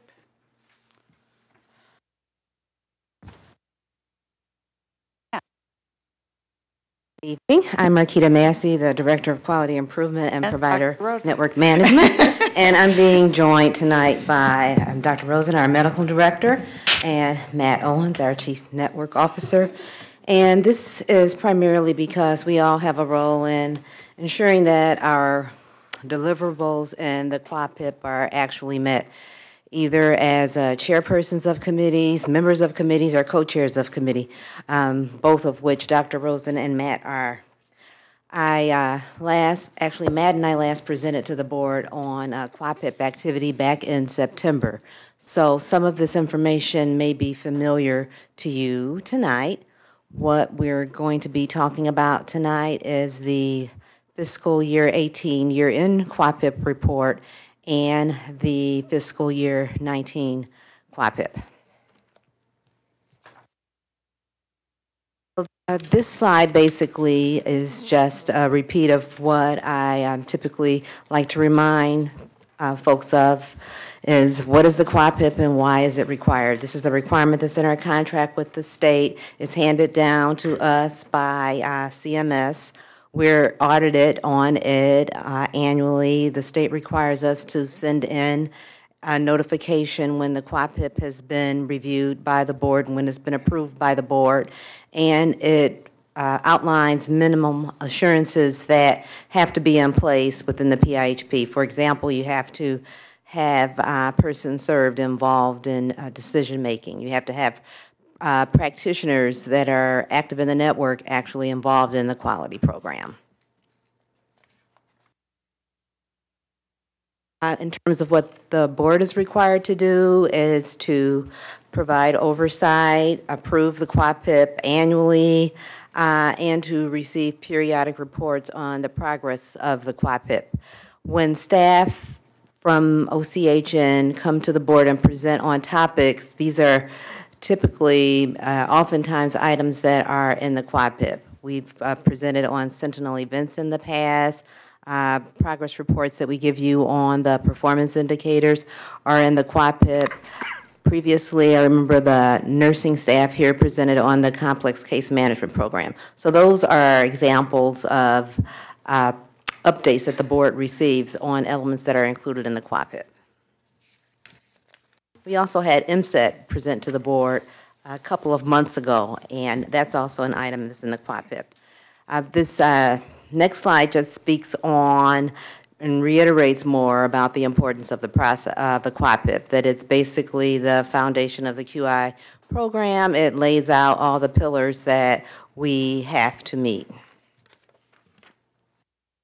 In terms of policy and fiscal implications, it's required by federal requirements, by CMS, also by the state, and the NCQA also requires that you have a quality plan in place. And it's also evaluated annually by the External Quality Review Organization. We've aligned our QAPIP to align to these 4 areas that are in the quality elements for NCQA: quality of clinical care, safety, quality of services, and member experiences. So each of our quality committees that we have in place here align to each of these areas. So, for example, in the area of quality and safety of clinical care, we have our risk quality council, we have our improving practices leadership team, we have our integrated healthcare committee. In terms of member experiences, we have the satisfaction surveys that we do with persons that we serve. We also have our Community Education and Evaluation Committee and our CAC. This slide here outlines our quality structure. The second box from the top out is the diagram of where the QAPIP sits. The QAPIP, as you can see from this diagram, is directly accountable to the board. Directly beneath that is the Quality Council that has overarching responsibilities for ensuring all the deliverables are actually attained, or at least progress. And Matt's going to speak a little bit about that. Evening, folks. The writing is a little bit small there, but hopefully you can see it. As Marquita had pointed out, the Quality Council box, this is a keynote one that I'm going to talk about a little bit. The structure here, we had changed this a bit, and in particular around trying to meet some of the standards and account for some of the way that National Committee for Quality Assurance, NCQA accreditation, wanted us to work around quality improvement. I had talked a little bit about this last time. Kind of the principle for NCQA is to always have a constant feedback loop where when you have issues and concerns or quality issues that they feed back into the system and involve all parties so that that issue can be mitigated and not a recurrent kind of problem within your system. The Quality Council being merged together with the Risk Committee provides that overarching oversight for the other committees and helps to feed that information up to the board through the QAPIP back to these other groups, and then they feed back up to the Quality Council. As Marquita had indicated, it's co-chaired by Kathleen Kovac, who's the COO and Deputy Director, as well as Dr. Rosen, who's our Chief Medical Director, and then myself.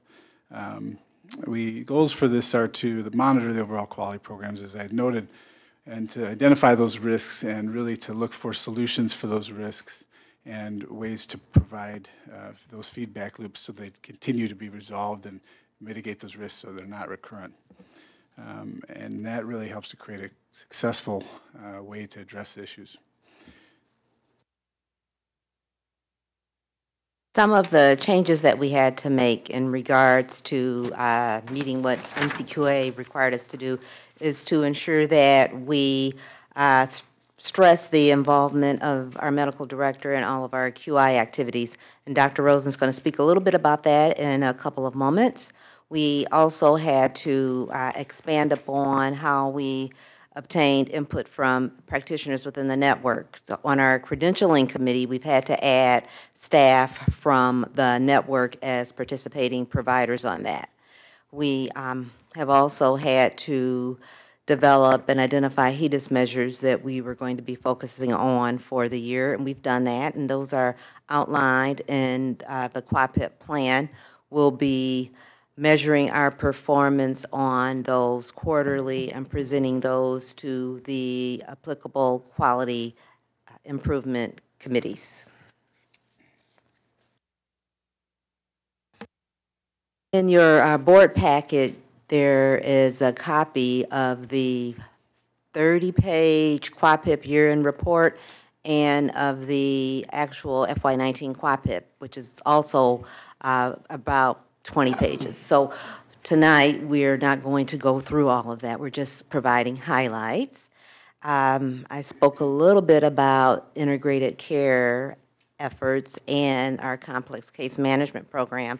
That's the program that the nurses here primarily run. They interface directly with the health plans, doing care management for individuals with high needs. And I've had conversation with the nurses in regards to the types of activities that they've been doing with individuals and the positive outcomes that have been occurring. They've seen individuals that have had multiple physicians and a high number of medications being prescribed. So they've worked with these individuals and the health plans to coordinate care to get to the best outcomes for these individuals. I want to let Dr. Rosen speak a little bit about the group that he chairs. So the foundation of the Medical Directors Advisory Group is quality improvement. And the members of that committee are the medical directors of our core provider agencies. We meet monthly, but every third month we meet with our medical directors at Detroit, Wayne, and at Macomb County. And in addition, we invite Amanda Chingman, who's our quality analyst here, to participate in those meetings. And we develop review quality monitors, of course, with the goal of improving quality of the people we serve, but also to meet the requirements of the review agencies and NCQA, who put together pretty stiff guidelines about what we should or shouldn't be doing. So another important part of the Medical Directors Advisory Group is education. And so we're always bringing in experts, psychiatrists from the community or from nationwide, who bring to us the latest research, evidence-based treatments on diagnosis and treatment and management of a whole range of issues that our medical directors face every day. And one of the wonderful things about the committee is because the medical directors spend most of their time in direct care of individuals, they don't have a lot of time to talk with each other and really know what's going on outside their narrow perspective, which is, it's not a narrow perspective, but they're focusing on that person they're trying to help. So this committee gives them an opportunity to talk with other medical directors at their sister core providers and to hear what we think is important. I get to hear what they think is important, and that's a very useful function for this committee. I learn an awful lot about what's going on out in the real world when I hear about what they're talking about. And then we also invite psychopharmacologists to come almost at every meeting to talk about what the new medicines are and how they work and what the indications are. Because, again, these medical directors are so focused on providing direct care, they really don't have time to keep up with what's going on in the world, so I always make sure that we're talking about what's going on in Washington and Lansing so that they can understand what we need to advocate for, and they have an understanding about, in terms of our shared vision and mission, which of course is to improve the quality of the lives of the people we serve. What's going to be new this year in terms of member experience surveys is that for our complex case management program, for individuals that are discharged from that program, we're going to be administering a satisfaction survey. So you will be able to see the results of those surveys and how we've impacted the services that the complex case management program provides, how it impacts those individuals. Matt is going to speak a little bit about the next bullet item that's listed here. Speak briefly about dashboards, and you all have seen some of the work that we do with dashboards. We're obviously see these as a highlight of some of the success and work that we do. And when we brought folks in and showed them, they were very impressed, including some state folks that have come out and seen some of the things we're doing with them. The dashboards, just a little highlights. We've used those for our service models, and we use them very effectively to help demonstrate some of the changes and outcomes for some of the folks we serve. A nice thing about this also that I'm sure most are aware of is that the providers have access to many of the dashboards associated with work they do, so they can track the progress that they're doing and where they stand relative to the service models that we're working with them with. We also use those dashboards and some of the data involved to track performance of the providers with our provider performance evaluation, and that has been very helpful. And also for looking at risk issues around sentinel events and so forth. We started recently using those tools for helping to track those types of risk issues. So that ties again back to some of the quality and risk issues that we're looking for the Quality Council. Our next steps. So many of the QUAPIP items are core items, and they are continuous. They don't stop at the end of the fiscal year, and they don't start up at the beginning of a fiscal year. They're continuous. What may happen is that some of the objectives may change. For example, I gave the example of in fiscal year 19, something new will be the surveys that are going to be done for individuals that have been served by the complex case management program. So the next bullet basically highlights that, of course, if new requirements are added to our contract at the state level, we would add them to our QAPIP as needed, or if there were other OCHN priorities that we had to align with. Our QAPIP now, according to our consultants, HPS meets all of NCQA requirements, so we should not have to make any more changes to align with any other requirements for NCQA. The only difference that we are likely going to implement, which isn't an NCQA requirement, but this is something that we're just going to do, is we're going to begin to do a mid-year report on where we are with the goals that are in our QAPIP, so that if there are any areas where we are not seeing as much progress as we would like, we could identify what the barriers may be to accomplishing our goals.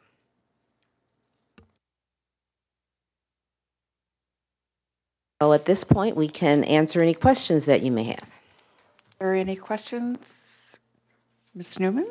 Not a question, just a comment. This has been about the best QAPIP report that I can remember sitting through.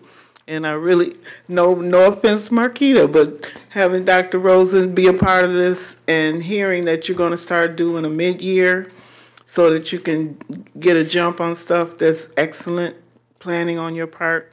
So I just want to give you all kudos for what you're doing with that, because QAPIP is a pretty heavy lift. Are there other questions or comments? I have one, of course. And I agree. I think that the idea of a mid-year, it's I think hard to digest an annual. Sometimes it's a barrage of information, and I think that if we can have those updates, it'll help all of us, get a better handle on what it is that we're doing. My question is regarding this Quality Council. It looks like an abundant number of committees that report to. Do those committees meet at specific intervals? Those committees that are underneath the Quality Council, taking a quick scan, the IPLT meets bi-monthly. Integrated Healthcare Committee, I think, meets monthly. Sentinel Event Review Committee meets very often, weekly. The Credentialing and Privileging Committee meets bi-monthly. We had to make a new change, as I mentioned, by adding practitioners from the network. The Utilization Management Committee meets quarterly. Dr. Rosen's Medical Directors Advisory Group meets monthly. And the Quality Improvement Committee is, that's a committee that consists of the quality improvement directors within the provider network. That meets bi-monthly. And then the Consumer Advisory Committee and the the Community Evaluation Education Committee meets bi-monthly, and the CAC meets monthly. But all those committees, the work of those committees are reviewed by the Quality Council, and that's all in the QAPIP. Well, that's a very ambitious setup. That's all I can say, because, there must be a lot of person power involved in the number of committees that are represented in the council. I just want to add, we were already doing this work. However, our structure was not aligned where it fed up through that Quality Council. So it's not additional work. It will be more to document the outcomes, but that's important that we document all the work that's been done and the progress that's been made. I understand that closing that feedback loop it's probably going to be beneficial in a lot of different respects. So, but still, it is quite an impressive structure. Thank you. Are there any other questions or comments on this portion?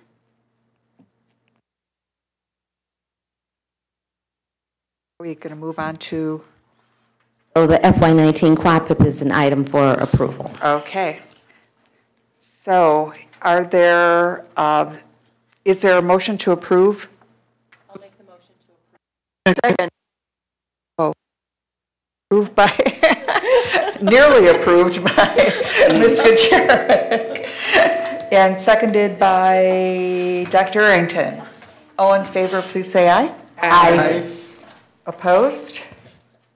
Approved. Thank you. Thank you.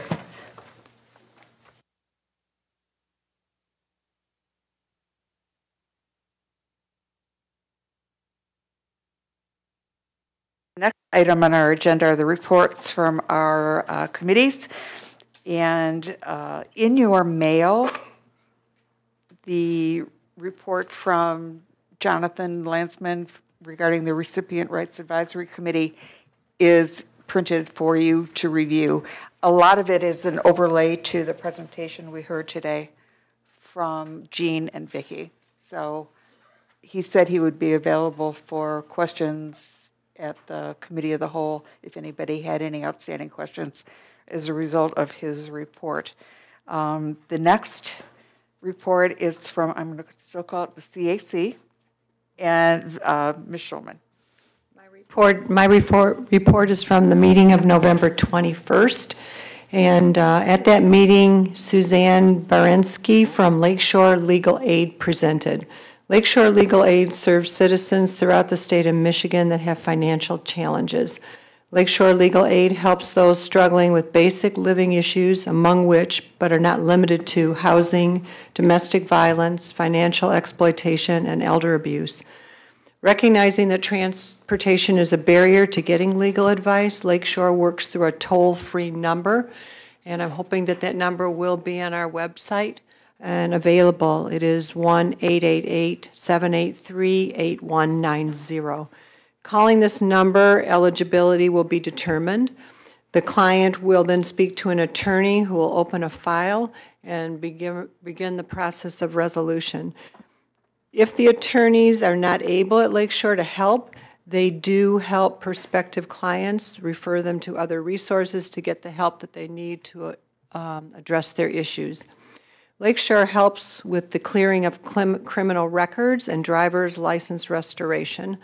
That is a separate phone number, 1-313-242-0811, extension 1319.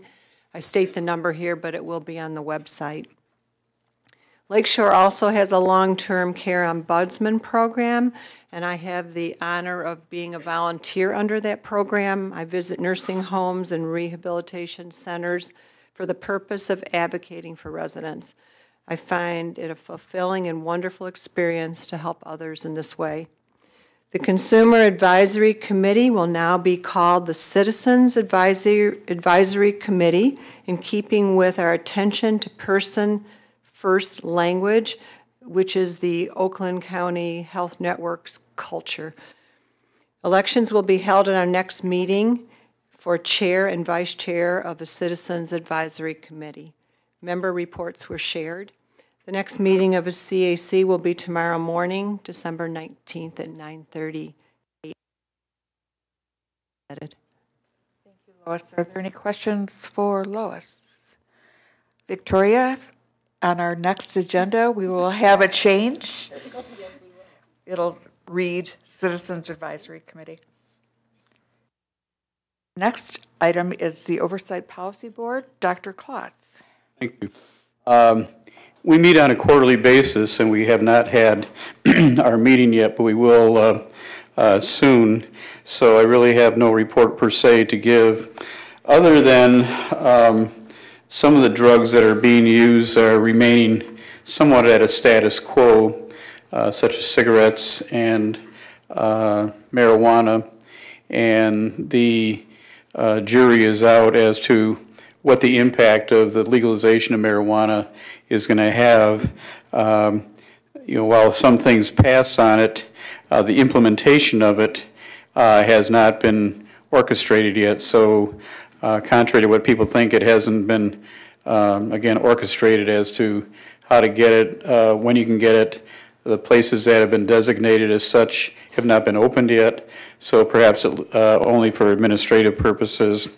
One thing that is up is, and it's continues to be a concern of the CDC, is vaping. Studies have shown that the younger the person, usually a teen at this time, they tend to, and that'd be like preteens and early teens, they're into it, vaping maybe 25% of the time. By the time they get to be a senior in high school, it's now 40% of the time. And that's a concern. And people have this false confidence about vaping. They think it's just a leisurely thing to do, not too harmful or whatever. On the contrary, it is habituating for people. There is nicotine in it, and it's hard to detect because there's so many flavors that go into it. It could be orange, it could be vanilla, it could be the smell of lip gloss, it could be perfume or whatever. So people who are trying to stay on top of it aren't being able to do so so clearly. Having had an extensive discussion with Christina from our board, I can honestly say that our Oversight Policy Board and the department are doing awesome. So I'll be able to report on that next report. Thank you. Are there any questions for Dr. Klotz regarding the Oversight Policy Board? None. The next item is other business. There really isn't any other than to confirm there is no study session. You don't have to come back from exotic warm places to get smart this month anyway. Our next item is public comment, our second opportunity. Is there anyone who wishes to speak? Seeing none. Oh, I'm so sorry. Our director.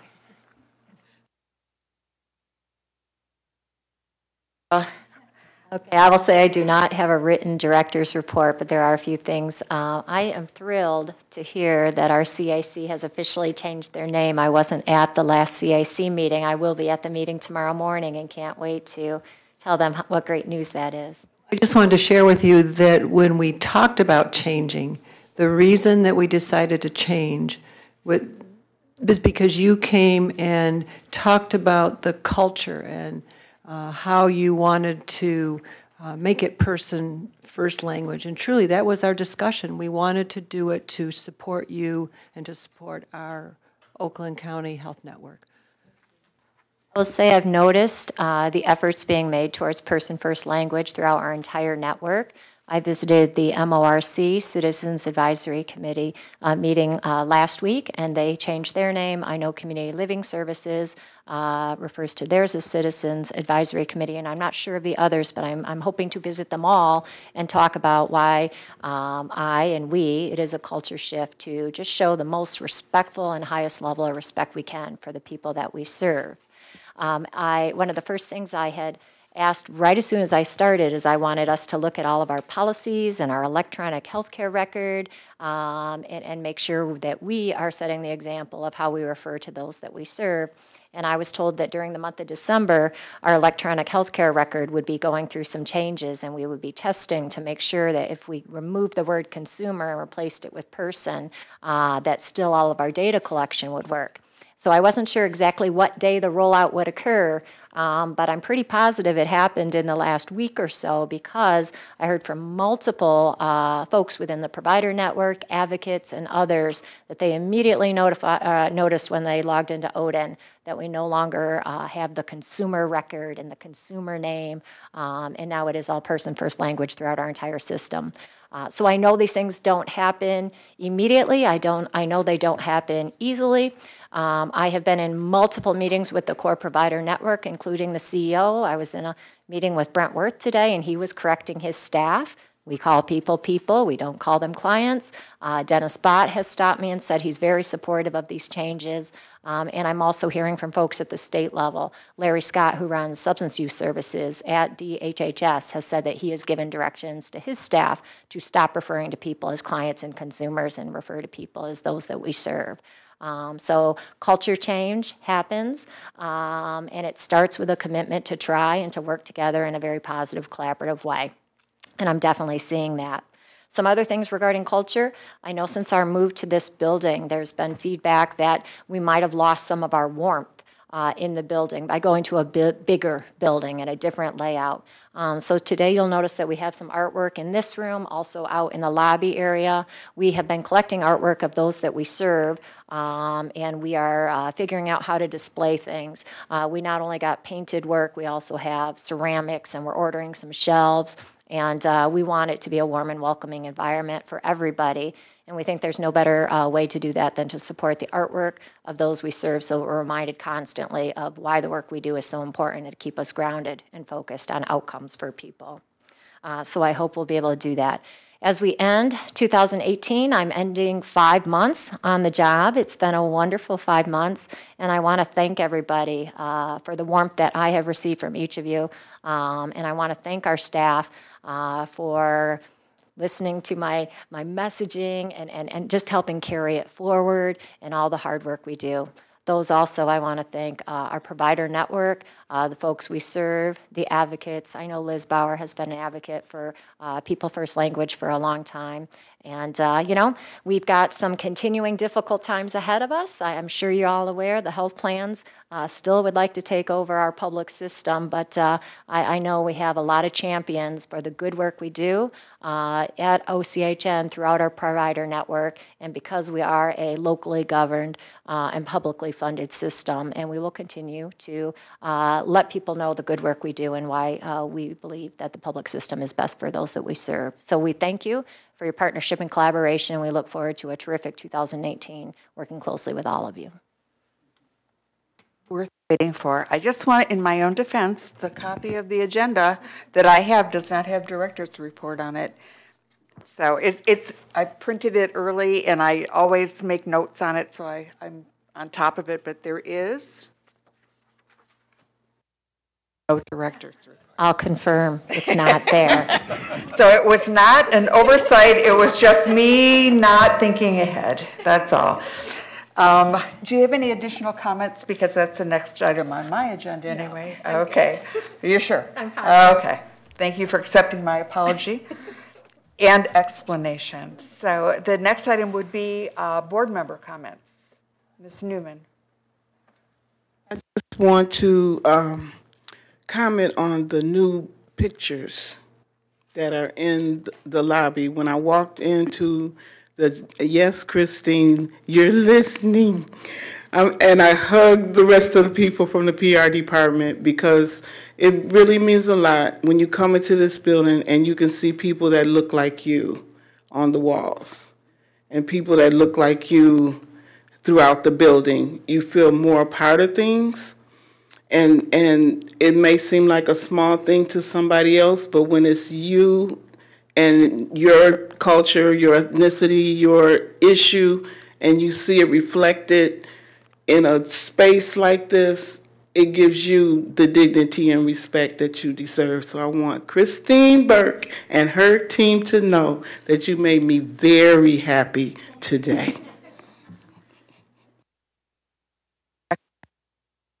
I just wanted to go back to what Annette mentioned about the health plans and their desire to privatize. I wanted to compliment Anya on her response. It was very articulate in terms of our position and what we're fighting for. And I thought it was an excellent response in that article. Eric. Thank you. As we start 2019 and the agendas, I'd like to request that we cease the incorrect motion to suspend rules and approve agenda. We're not, when we make a motion to suspend the rules, it sounds like we're not following the rules, when in fact we are. And we don't have to approve the agenda, we only have to approve a change to the agenda. Therefore, I would like to request that we cease this practice. I don't think it's proper Robert Rules of Orders, and it's frankly just making me crazy. Other than that? It's making you upset, you mean. So we don't use the word crazy around here. It makes you upset. So if I understand you correctly, and there's no opposition, that will just be eliminated entirely and we will go right to approving the consent agenda? You don't even have to approve the consent agenda. You only have to have a motion to change the agenda once it's been publicized and people have been put on notice. If you were going to change the agenda to add or delete, that is when you'd have to have a motion. You don't have to have a motion to approve the agenda. It stands on its own. We don't need any more motions at the beginning of our meeting? In fact, I would tell you that the motion to suspend the rules has been erroneous because you're not suspending rules, you are following the rules. So, yes, please. I can't tell you how much discussion there has been about what it is we're suspending. The only thing I can say, and I've had this conversation with a couple other board members, is that long ago, when we first got new bylaws, they were extensive and they were attorney-driven because our chair was an attorney. And and he was, I believe, the instigator to that, and we just blindly followed. So we will now cease to do that in the new year. Merry Christmas to me for that. Yes, we thank you for that gift. Steve? Okay. This doesn't change what Mary said.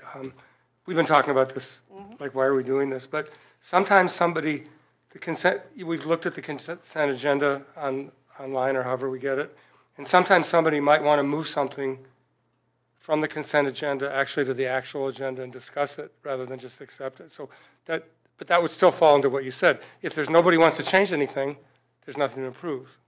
Correct. You just asked to pull that off the consent agenda and move it to other business or to an active vote about something. Our future meetings will be 45 seconds shorter. Yeah. I'm just saying. Mr. Spicky. This is an announcement that's personal that I'm making for tonight. This is my last board meeting as a member of this group, and I just have a few thoughts I want to share with you. I came to the board in 2004, which seems a long time, but the time has really gone by so quickly. It was a different building, and there were fewer staff, and I've seen only consistent growth and improved service in all the years that I've served on the board. We've had our issues and our problems, but in the long haul, it's looked like things have improved. I've served under 6 different executive directors, different personalities, and as you know, that creates all kinds of interesting situations, but it's been a real difficult issue for myself too. And along with that,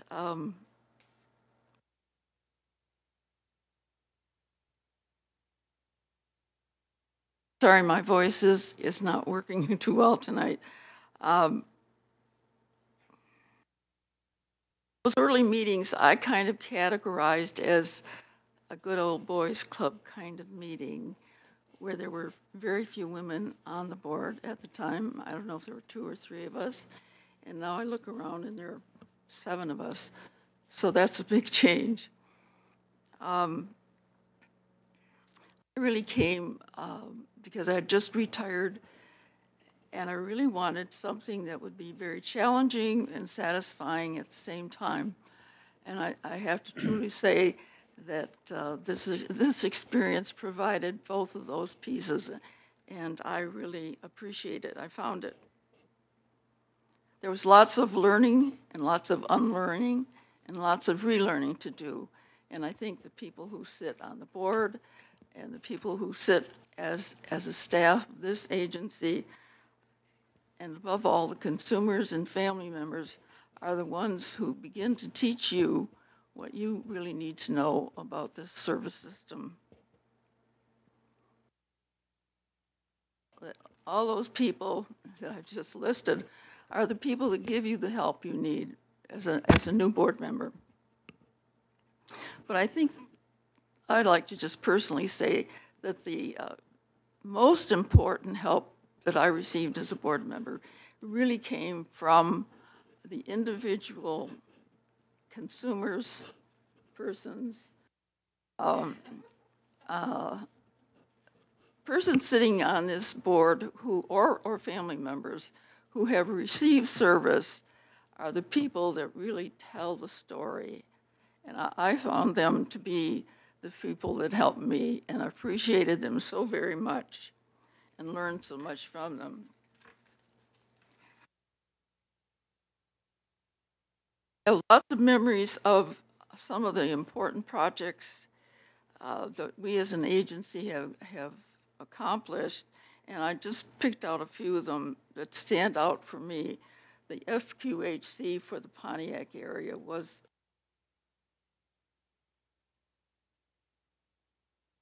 we as an agency developed and created, and I should be so proud of. The development of the Crisis Center in its new location, the jail diversion program, the integration of substance abuse services with mental health is just wonderful. And the last but not least, certainly the integration of physical health and mental health services is what you really want to see happen. I've enjoyed all of the board members I've worked with, and I really, may be hard to say,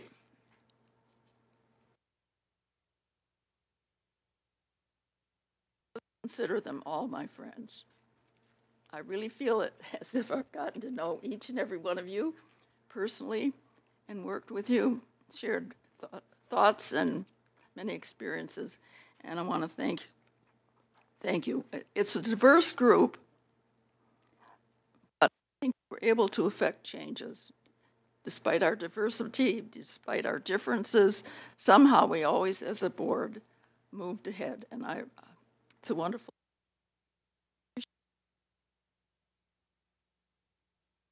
You know, the job that's out there to be done is never ending, and the challenges that we face in this system overcome the barriers for the people we serve. Long haul, I will remember the fact that advocacy is the part that we can never forget.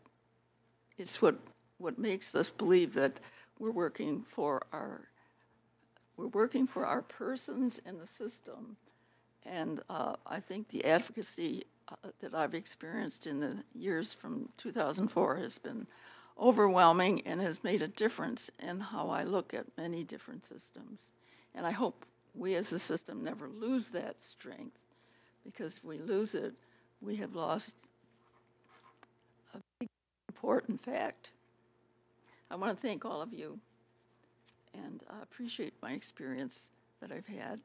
I miss you all, but I may come back and sit in the audience.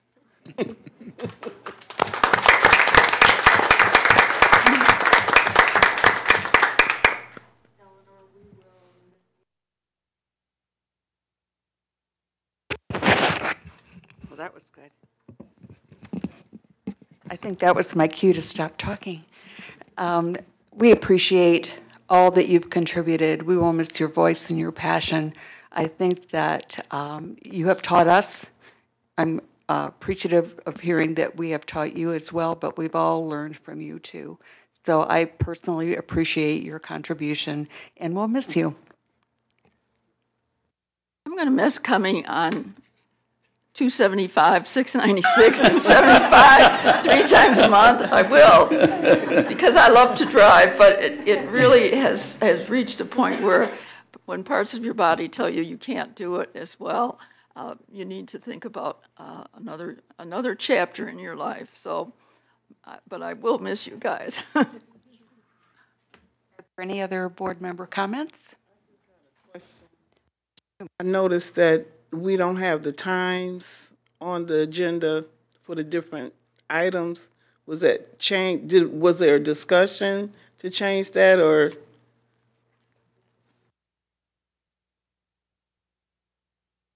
I don't think we ever had times on the board, and this is a board meeting. The times are included in the agenda for the committee of the whole. Okay. So I think there's been no change. Okay. I feel like APUPI, press conference. Are there any other board member comments? Well, I guess I wish